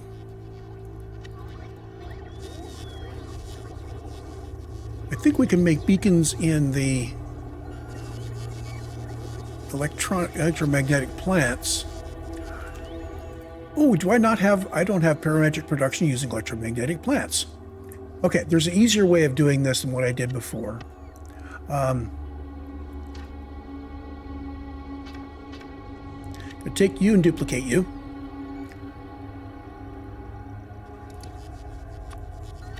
You will be electromagnetic plants. Let's start off with just doing those edits, so I know which blueprint I'm working with as I work forward.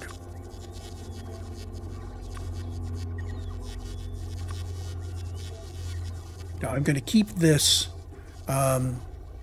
split thing because my electromagnetic plants may have some recipes where the output is not the same as the recipe.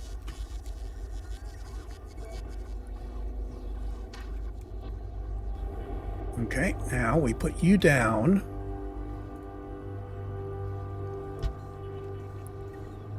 The difference is we're going to be substituting an electromagnetic plant for you. Okay, so I copied his settings across.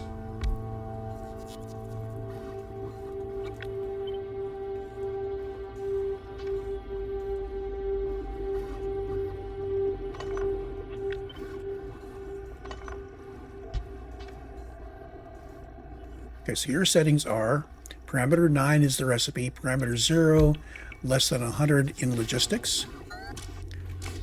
0, 1 through 4. Now we go back to here, and here's the clever bit.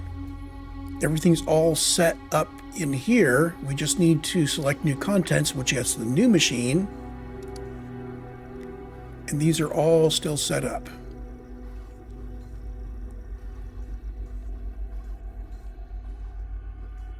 Except that's blown. Don't save blueprint. The quantities here were destroyed.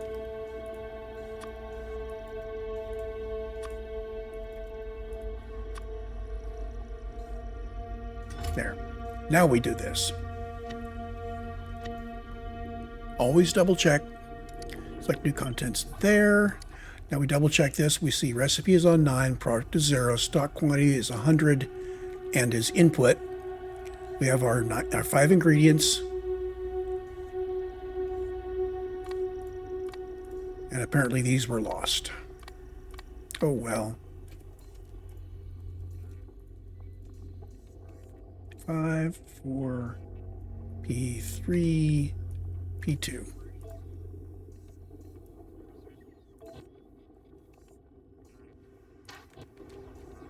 So now if I come in here and start building with this, we go up here on this guy and we're going to say we need to build,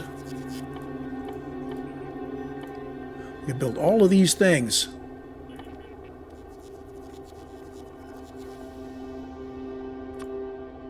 We're going to build you, or we're going to build the product is you, and the stock quantity is going to be 100. We're not exporting or anything. I'm going to grab you and I'm going to flip you vertically and put you in down here. So you're just going to be making a bunch of them for me.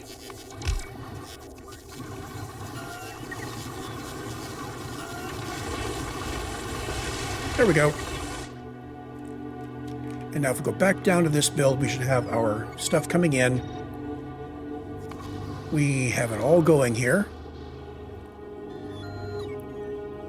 Now this guy wants 7. You know what I'm going to do? I'm going to bring the iron and copper plate in from requesters. Yeah. We are going to abuse robots.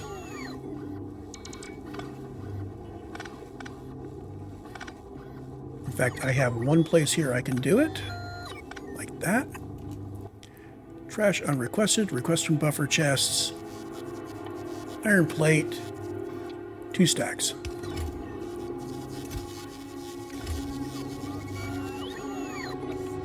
I'm going to grab you as a blueprint and change iron plates to something else. I'm going to put in here, and you are going to be copper plate.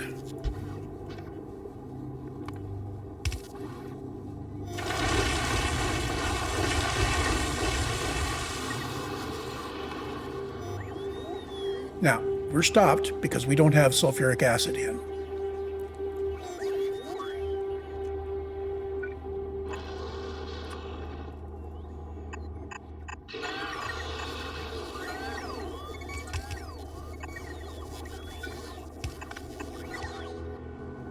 I think that's why we're stopped. And we are going to put the blue chips out like that. These are going to output until the logistics network has 2,000 blue chips. Just like that.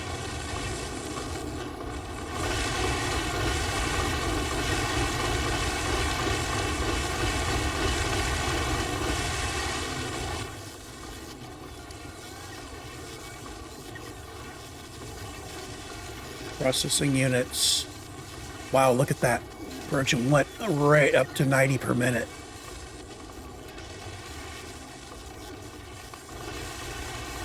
Let's see if that slacks off. If it doesn't have the ingredients it needs, it'll run through whatever stock we have and then slack off. If it does have what it needs, it will just keep going. I think that's good.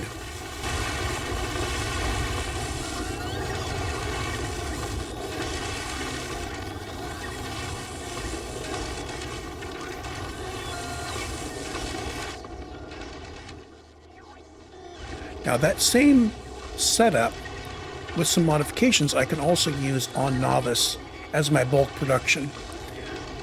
And the additional productivity here, these are running at 74% productivity for the copper and 80% productivity, plus 80% productivity on all of these guys. Ooh, he's at plus 110. Have I been researching? I think I might have researched that. I didn't remember that. Bonuses.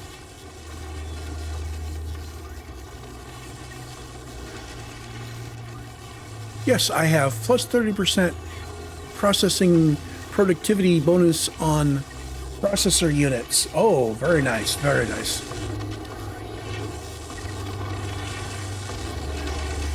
So I grab all of those together. I could actually be sending some of the red and green chips out. I'm not going to do that. If I'm building blue chips, I will keep this as a unit, and we'll just run these guys at less than full speed. But you'll notice that these guys are not covered by all of these. I could move this further to the right and use this. Oh, I wonder if that's why I had to put the speed module in over here.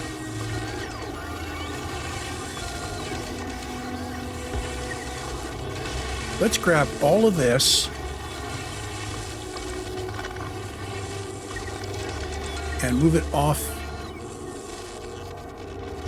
like that.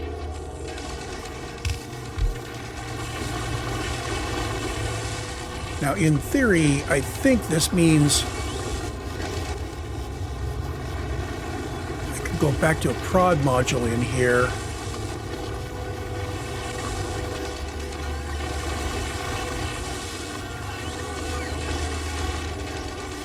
Yeah, so getting these in the right place helps out a lot.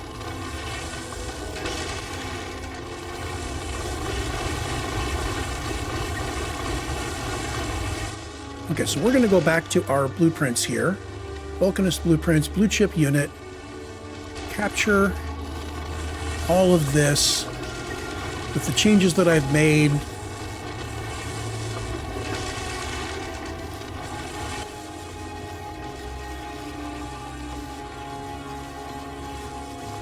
Okay, save blueprint.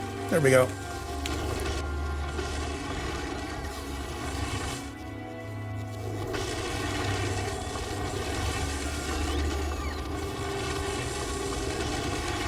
Now, who's going crazy?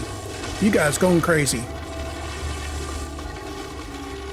Are we getting enough of everything here?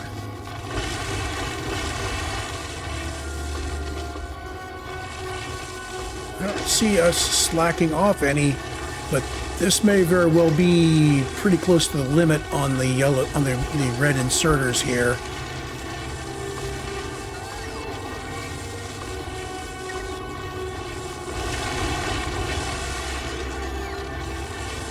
There we go. So every inserter in this configuration is now occasionally getting a chance to stop, which means we know we're getting enough. Yay! And we're now getting enough blue chips that we can launch rockets again.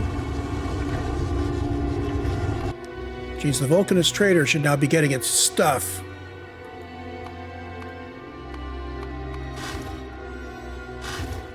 You have your tungsten carbide, you have your... There we go. Okay, so now we're back here. I am going to pick you up because you're not the final design.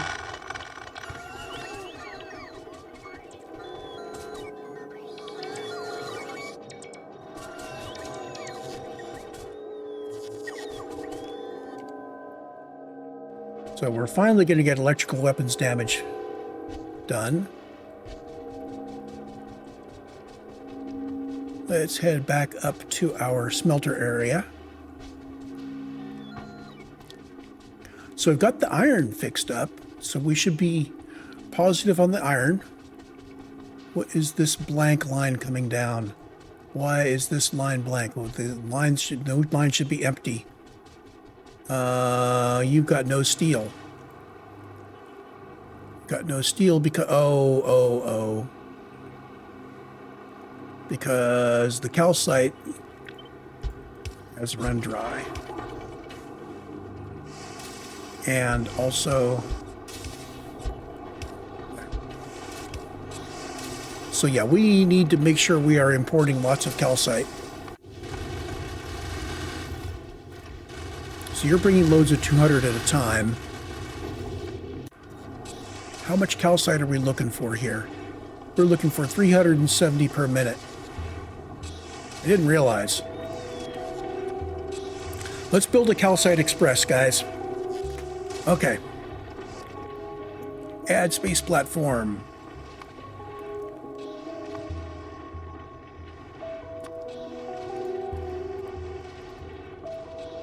So Calcite Express, once it gets built, will be moving just calcite for us.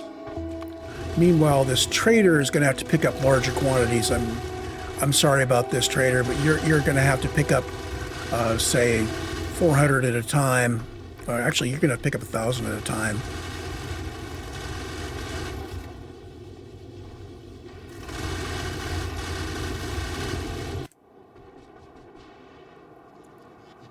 So calcite now becomes a critical resource to be bringing into Nauvis. Okay, so I am going to grab the trader here. Okay, that's the blueprint. And you're going to be stamped down right on top of him. Your Calcite Express, which means your adding section here is just...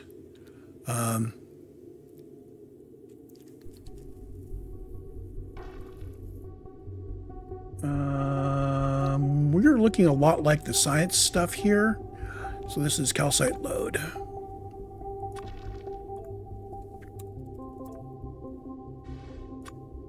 Which is going to be 1,000. So calcite is 500 per rocket. Let's make this 2,000. Since it's the only thing we're carrying, and we do need to get it moving quickly. Okay. So you're going to go to Volcanus request, and you're going to wait there until requests are satisfied. You're going to come back to Nauvis, and you're going to wait until, among other things, you have offloaded all of your calcite.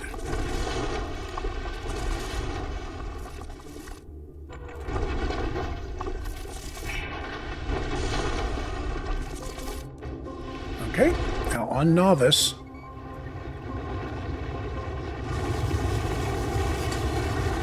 add section. I want 5 loads of calcite. So that's going to be 10,000 calcite we keep on locally. That's going to get rid of this once this new ship is built. Calcite Express is going up to the top because I want to monitor this. Because he's a duplicate of the existing Vulcanus trader, I'm not going to have to make any changes to the throttle system or anything. Come on, finish building. I want to get you going. I want to see you in action.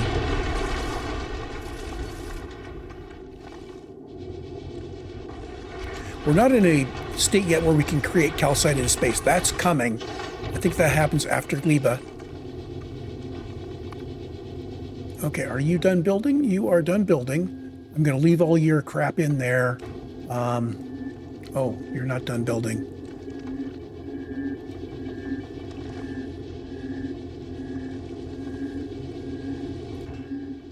You are still waiting on chemical plants. Not enough to fill a rocket. So apparently we don't actually have chemical plants being built. We can fix that very easily. It's kind of an accidental thing again. It's kind of like how I forgot to do some of these other things.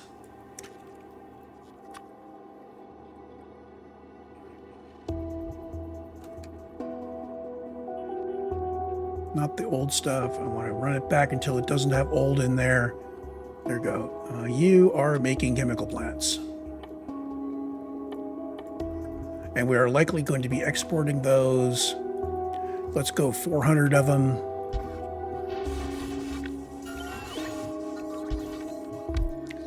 How many per rocket? Chemical plants are 10 per rocket. Okay.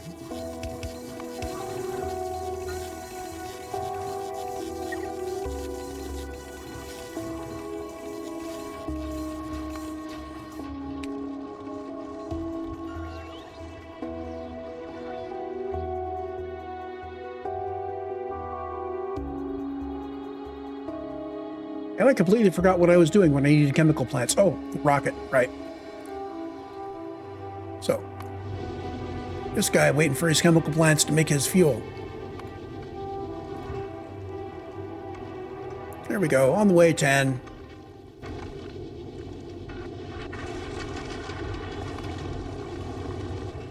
It looks like you are almost complete. You still need some efficiency modules. We've been having troubles getting efficiency modules up from Nauvis, haven't we?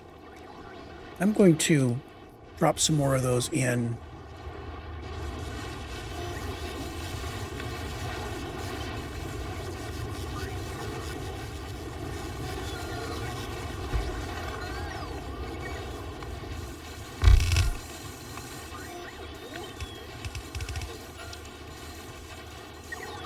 Oh, I almost forgot. I do need to have rubber port in there somewhere.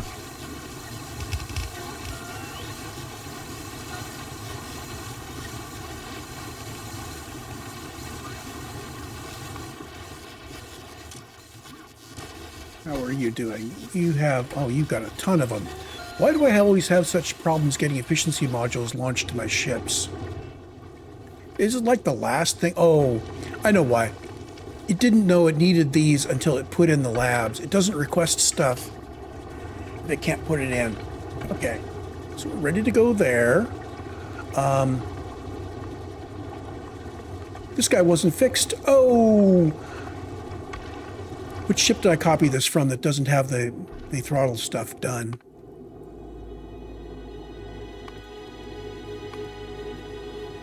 You never got your stuff set up. You're in order to run. Let's fix you. Pause thrust. Okay.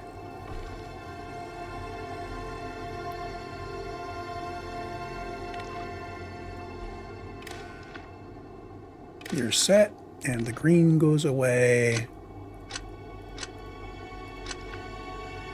Okay, let's check them all from the bottom. You still have green.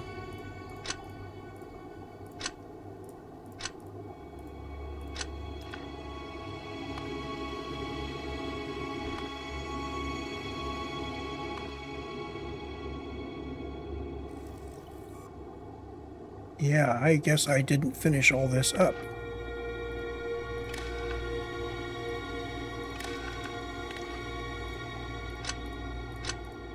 I'm hoping to get everything caught up so I can start doing these live in the evenings. I don't know. Maybe I'll do it live in the evenings, maybe not. So many other things happen around the household in the evenings. It's kind of hard to be sure that, you know, I'll be having a nice quiet time. My wife does a lot of raiding in World of Warcraft and often leads, so she's often speaking into a microphone exuberantly. You. Whoops. No, no, no, no. Pause thrust. I clicked on the pause thrust button, but it was already paused. Oh, green goes away. Red hooks up.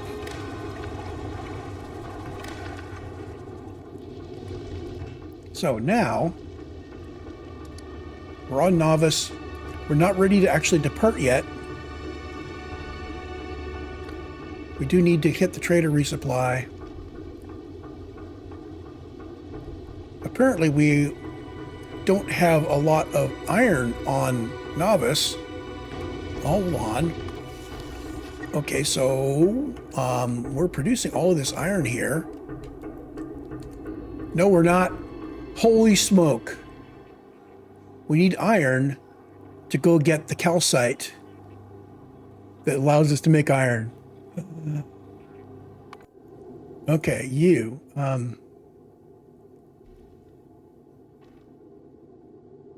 You need to go get more calcite right now. Colonizer. You need to get more calcite right now.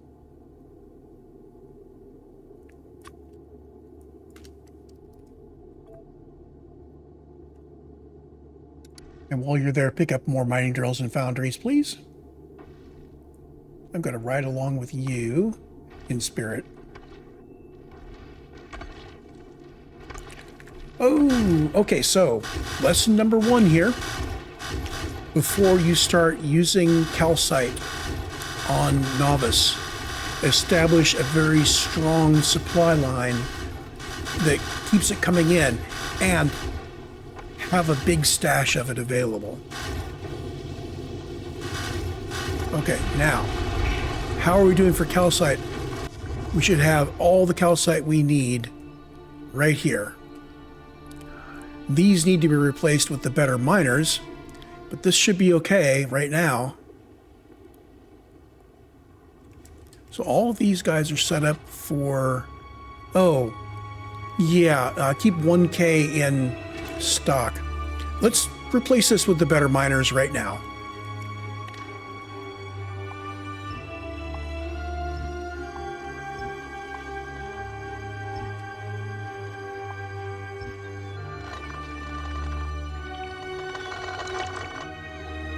Okay, grab our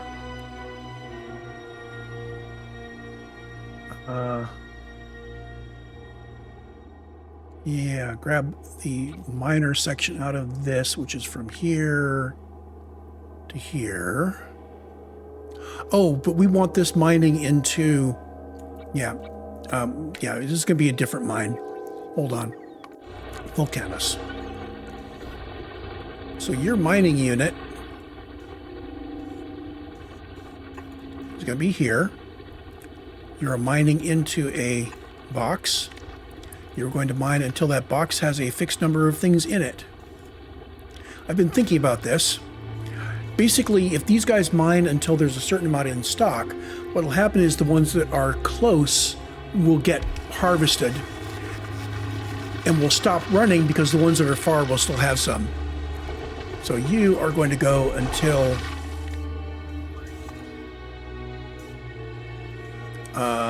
if everything in there is less than 2,000, you're going to go. Don't read resources. You're going to have power there, and you're going to have light there, and the light is going to be always on. And I'm going to grab you, just like this, and snap to grid.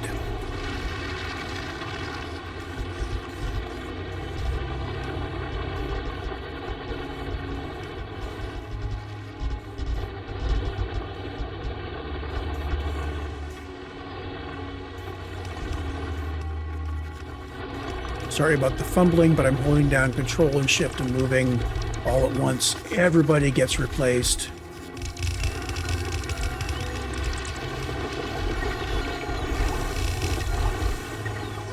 And all you guys should have productivity modules. Forgot to put those in. So from big mining drill to big mining drill with productivity modules.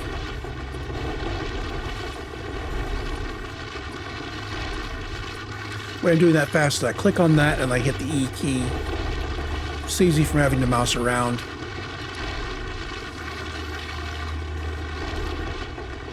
What happened to my upgrade planner that I was just working on?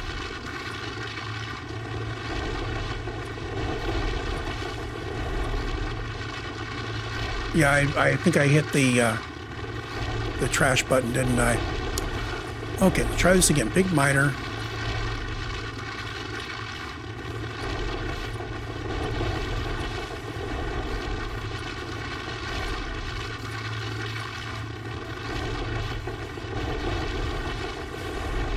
There we go. All you guys are set.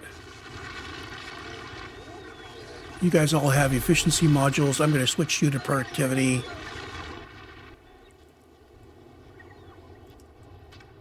We are probably going to run out of power.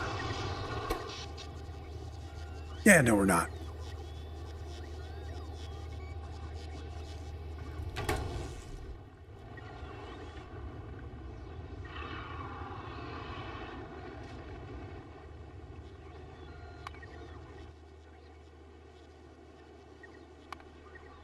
So the colonizer and the trader are both in orbit, and they're both waiting on stuff.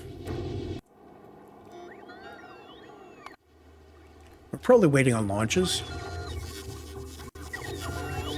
Notice I have this guy right here, which is buffering up calcite. I'm going to make a copy of you like that, so we have more buffering.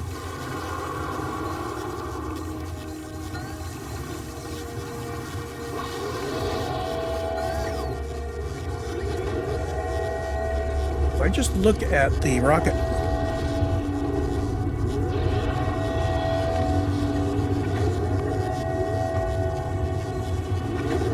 so we're producing about 60 rocket parts a minute when we're producing.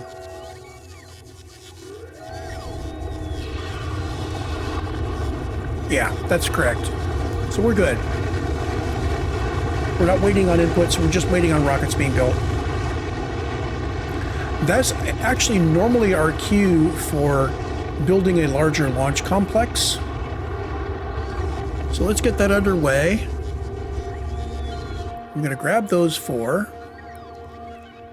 Normally what I would do is I would blow up a bunch of this stuff. What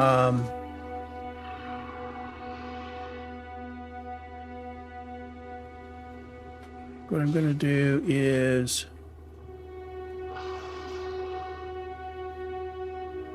I drop you guys in here. It's kind of a far. Well, let's not worry about that quite yet. We need to get explosives and blow up some more of the destructors and so on. Demolishers. I do need to get the calcite out, don't I? Yeah, let's grab the whole thing, including the buffer, first row of buffers. I'm going to put you in somewhere. I need to put you in. I'm going to put you in here.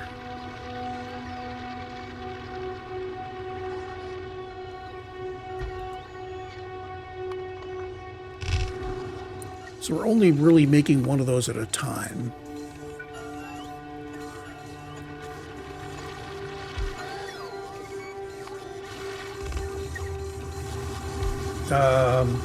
Those silos are coming out faster than I expected.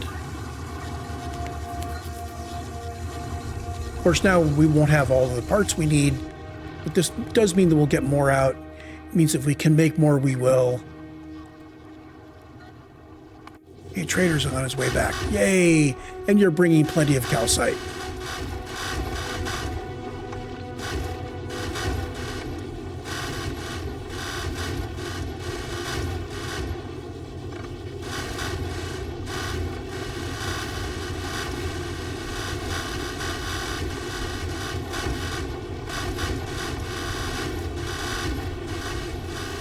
We're basically waiting on Calcite on Nauvis anyway, so I'm just going to ride back with this guy. We're at 16x. There we go. We're back on here.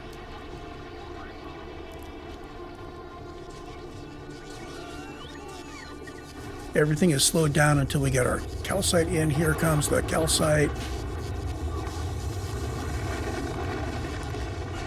Let's go look at the... Here we go.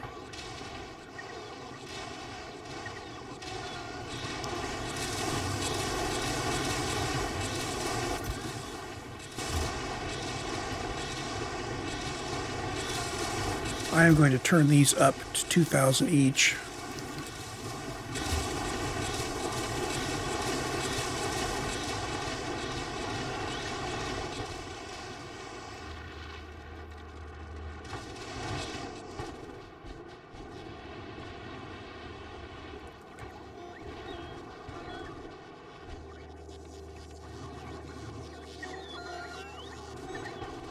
And now I forgot what I was doing when I was looking for more iron. I was looking for more iron to build more of the chemical plants, wasn't I? No, I wasn't.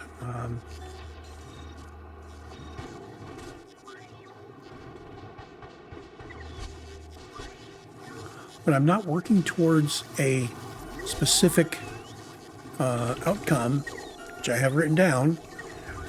I tend to get into the yak shaving mode, and eventually you get so many levels down in it that it's not clear what's going on where. But we do now have all of this. And I am going to upgrade all of these belts to blue.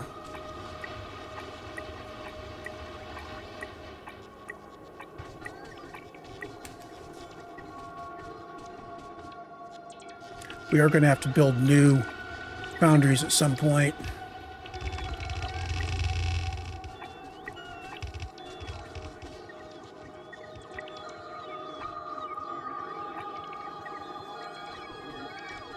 That's an important part of it right there.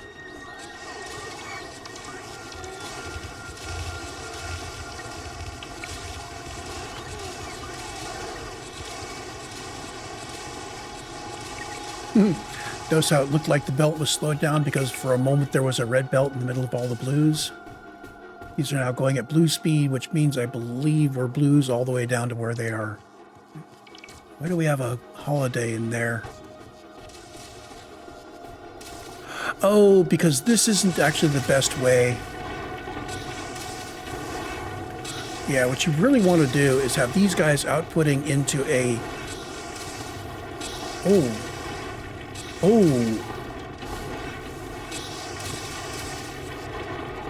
Let me design that really quick.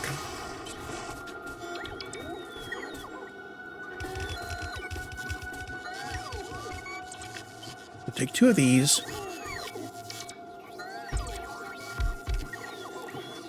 The idea is I want to output down at the bottom. These are going into a splitter like that. There we go.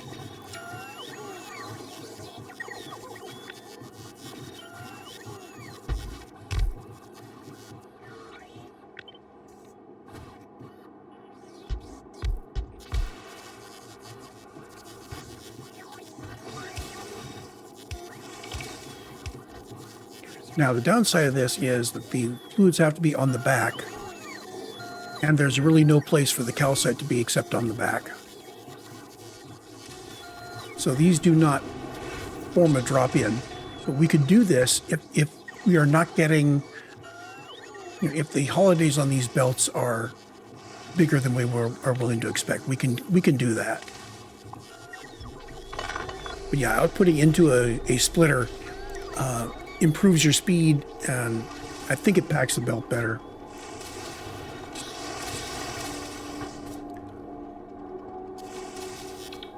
The other thing we can do is I can bring these guys out like this and have them feed onto the half of the belt that is possibly not right.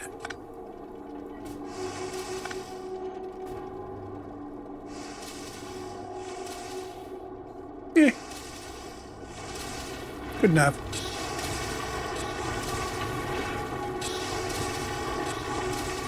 I'm pretty sure that the bottom, that the outside lanes are going to be full, so it'd be the inside lanes that are potentially not quite full.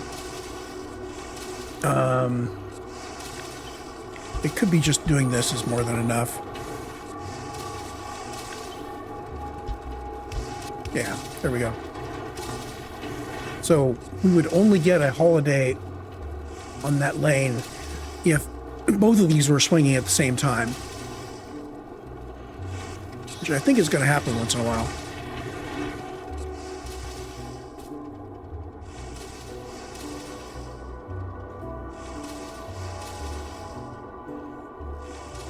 Anyway, close enough. Remember, I'm not all about absolutely packing all the time, but keeping it close to packed most of the time is good. So our next task here is going to be doing the same thing to copper. Now, the question is, how many miners do I have available? I have 0 in storage. Okay. Oops. Nope, I have plenty in storage. Let's bump this to 100 from my personal request. Let's go see about the copper.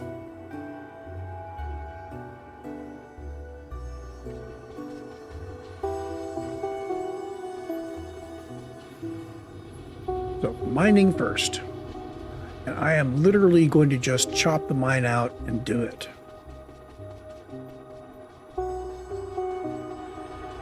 Well, I should probably wait until I am serviced with my mining drills. On the way, 80.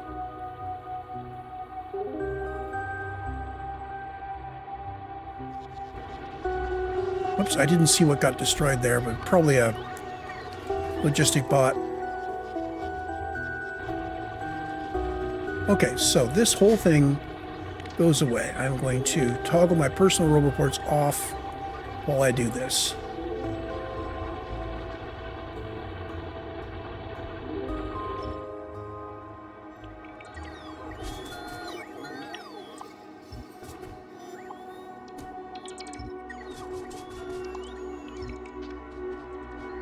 So what is our actual output here? The actual output is 2 belts of copper going to our LDS machines. This is high priority. And 6 belts going down here. That's a total of 8 belts? 9 belts. Oh, 7 belts, because 1 belt going to here. So we need a total of 9 belts. Okay. We know how to do that. What I'm going to do is I'm going to melt it over here, and I'm going to send it back here for being turned into plate.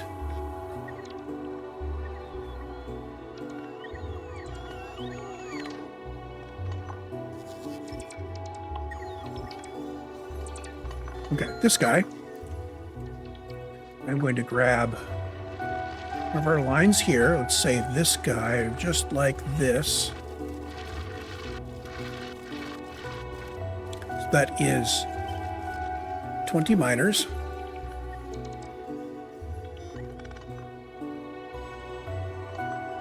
You're coming off. Let's bring it off to the right.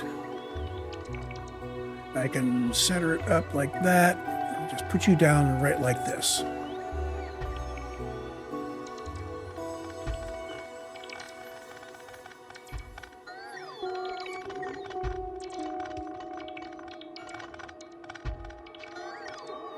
Okay, that's a total of 10 lines.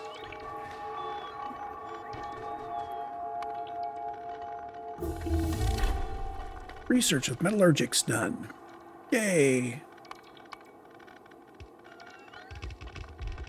Okay, we're just going to wait. Oh, I need to turn on my guys as well. I think those are all going to be serviced from the main guy, from the main base. But If the main base was out, they'll service it from me. Okay, now all of these belts need to get turned into molten copper.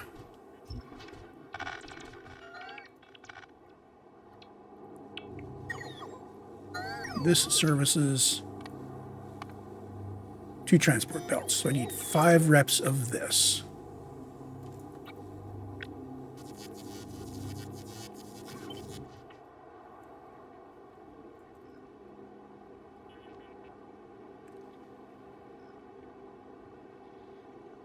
Hold on, is this? Yeah, that is wider than that. I'll just do it down here.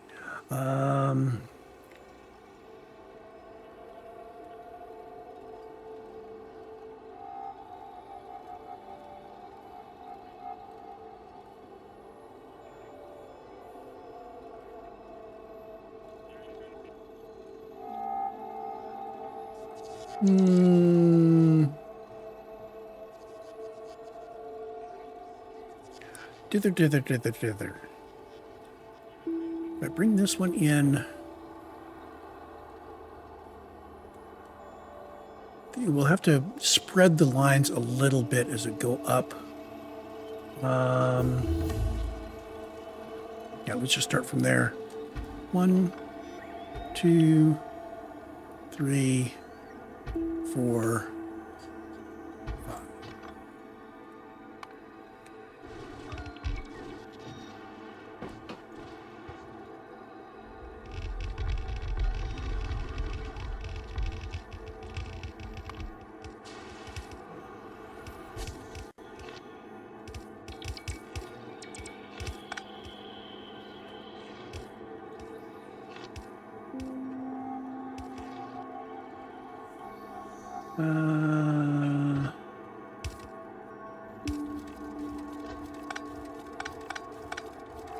That gets that one.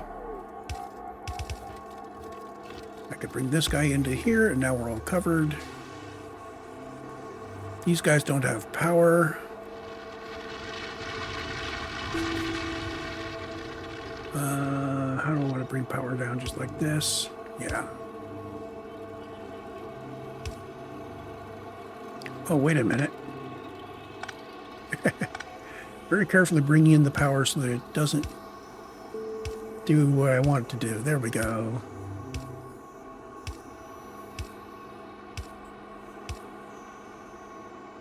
And now we put one in the middle to make sure all of this is connected.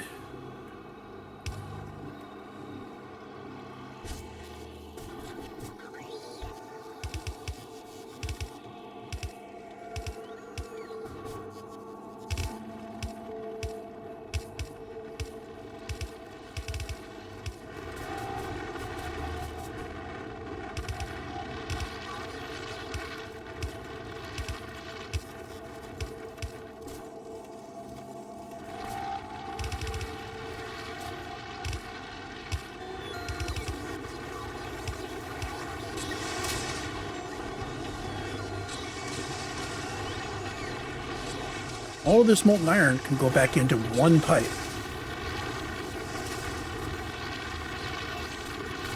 I'm going to bring it off to the left.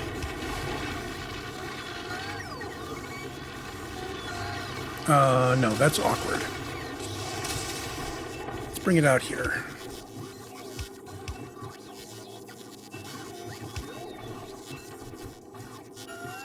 Come way up here. We're going to put one of these little guys to say, yes, this is what we're doing here. You guys go down here.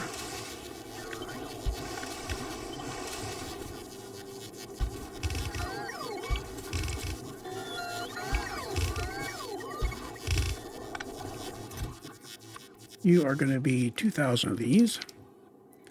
No, 500. We do have to share a little bit.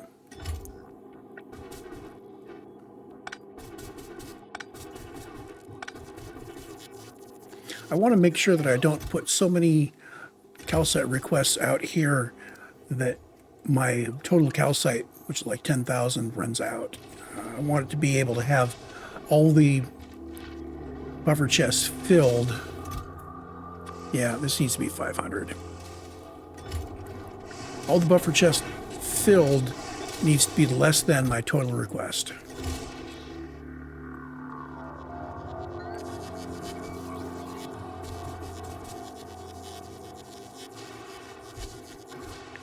And here is my fluid.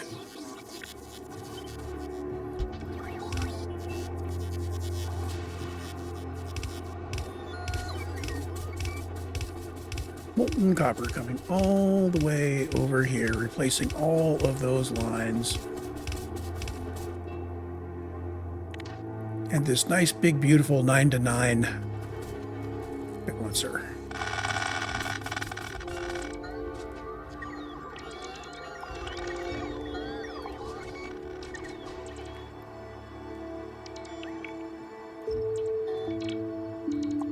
You go away. This is the one we want to replicate.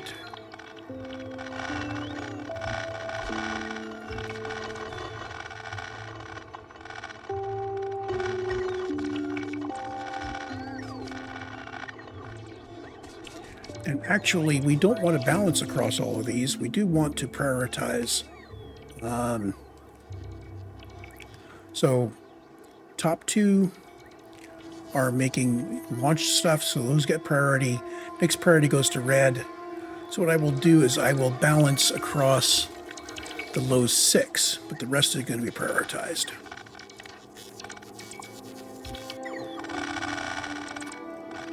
So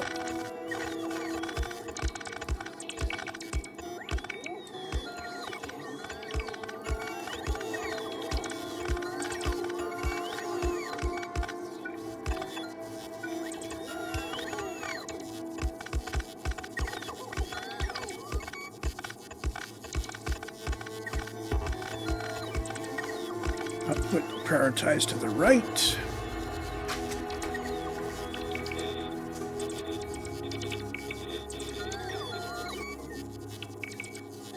Okay. Now let's take a look at the belt balancers.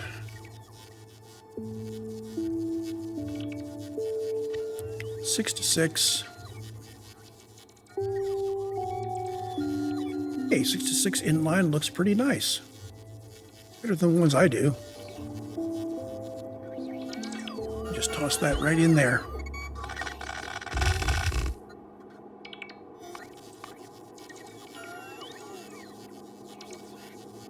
Wobble wobble? Hold on. That can't be right. I am betting there was a hole in the balancer blueprint at that point. Yeah, and if I left it like that, it would be...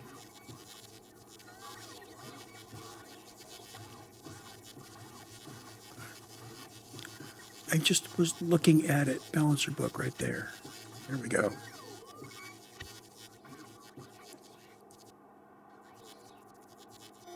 Ooh, lane balancer. Don't need it. Yeah, see, there was a hole in here. So if we left the horizontal, what it would be doing would be side loading from this onto this line rather than loading it normally. I think I'm going to, however, change things a little bit. There we go. Just because I like that look. And I'm going to put in a couple of lamps. If I ever pick this up again, oh, I don't have electricity, never mind.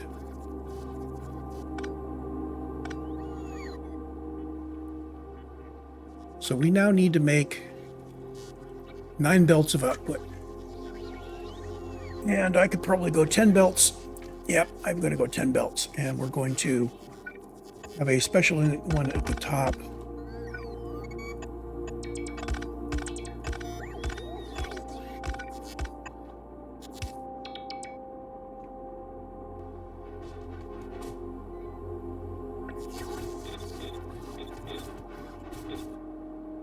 So we got 10 belts coming in, which may not all be full. This guy is going to be left, gets all of the deconstruction planners. Okay, there's our 10 belts, prioritized down to 9 with the low priority 6 balanced.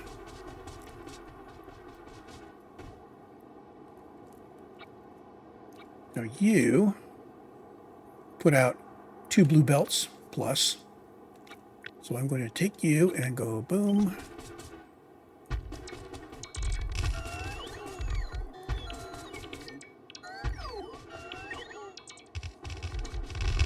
Just like that.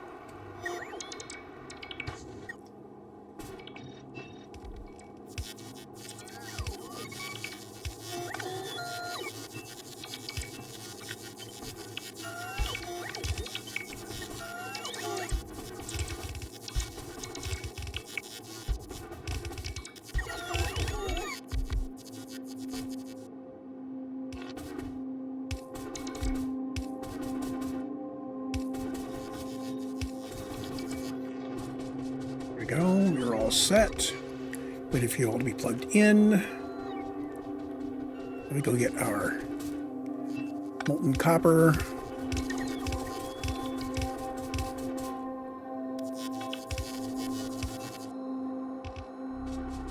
And apparently we are going to need some pumps because this is too long.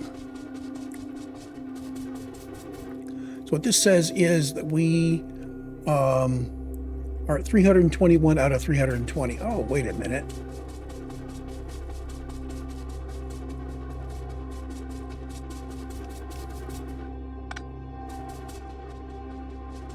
What if I grab the one from the top, put it on the bottom,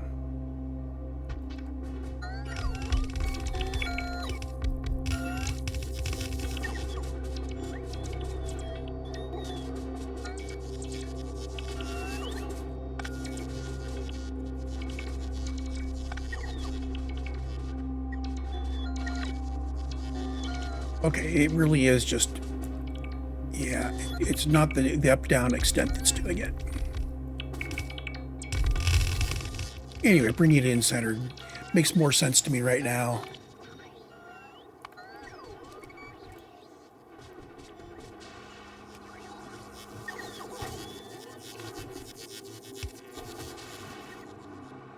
I guess we're just going to have to put pumps on.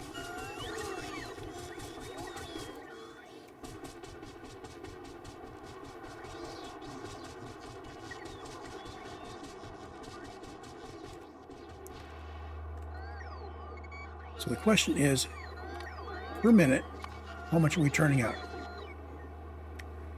543K is per second is 9056.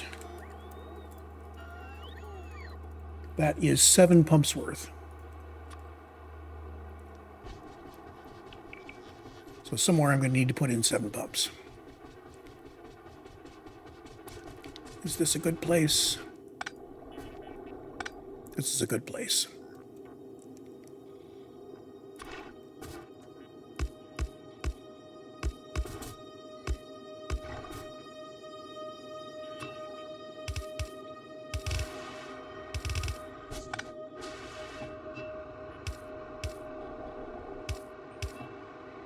There we go.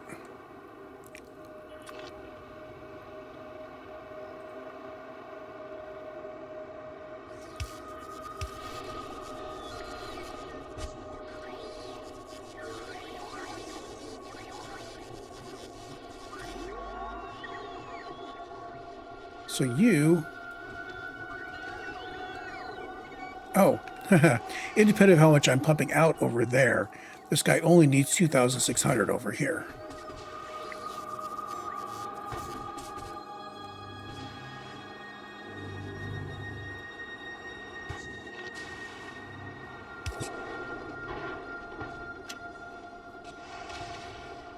Okay, this time, with all of the beacons energized, we need 3,500, which is really only 3 pumps worth, but 7 pumps gets us the rest of it. So we're draining everything from over there. We're using half of our molten copper to make these plates. This is fine.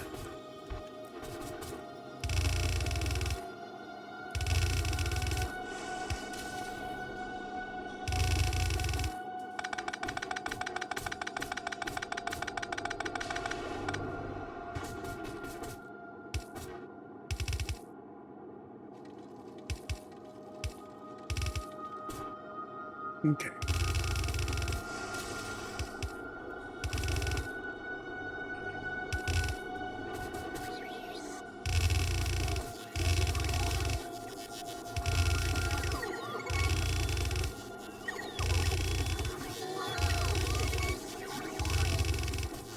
So we still have a whole bunch of molten copper available for the future.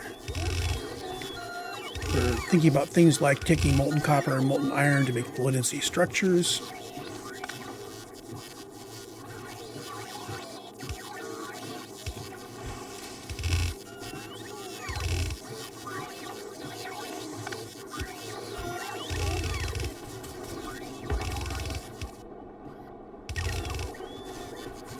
Oops. Hold on.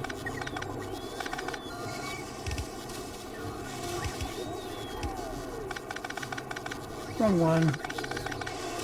There.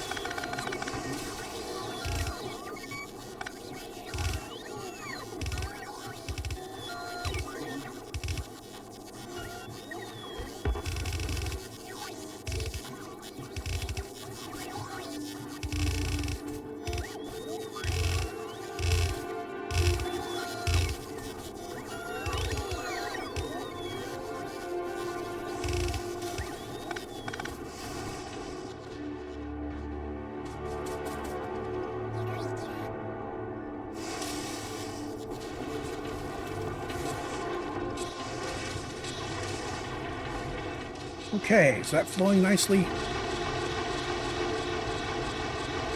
That looks like it is flowing very nicely.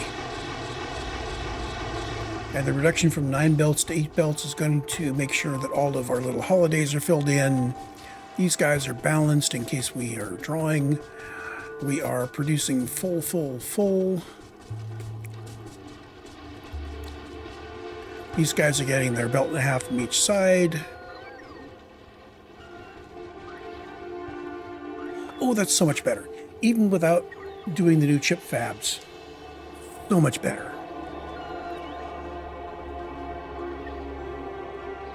Okay, well, this recording is 2.5 hours long. I'm going to go ahead and cut it here. And I will finish up editing the last couple of episodes previous to this one and then get this one going. And hopefully these will all go up this evening. We'll see you then, and maybe sometime soon I'll be just doing one episode at a time. You know, record, edit, upload, and go on to the next one. Until then, I will see you in the next recording.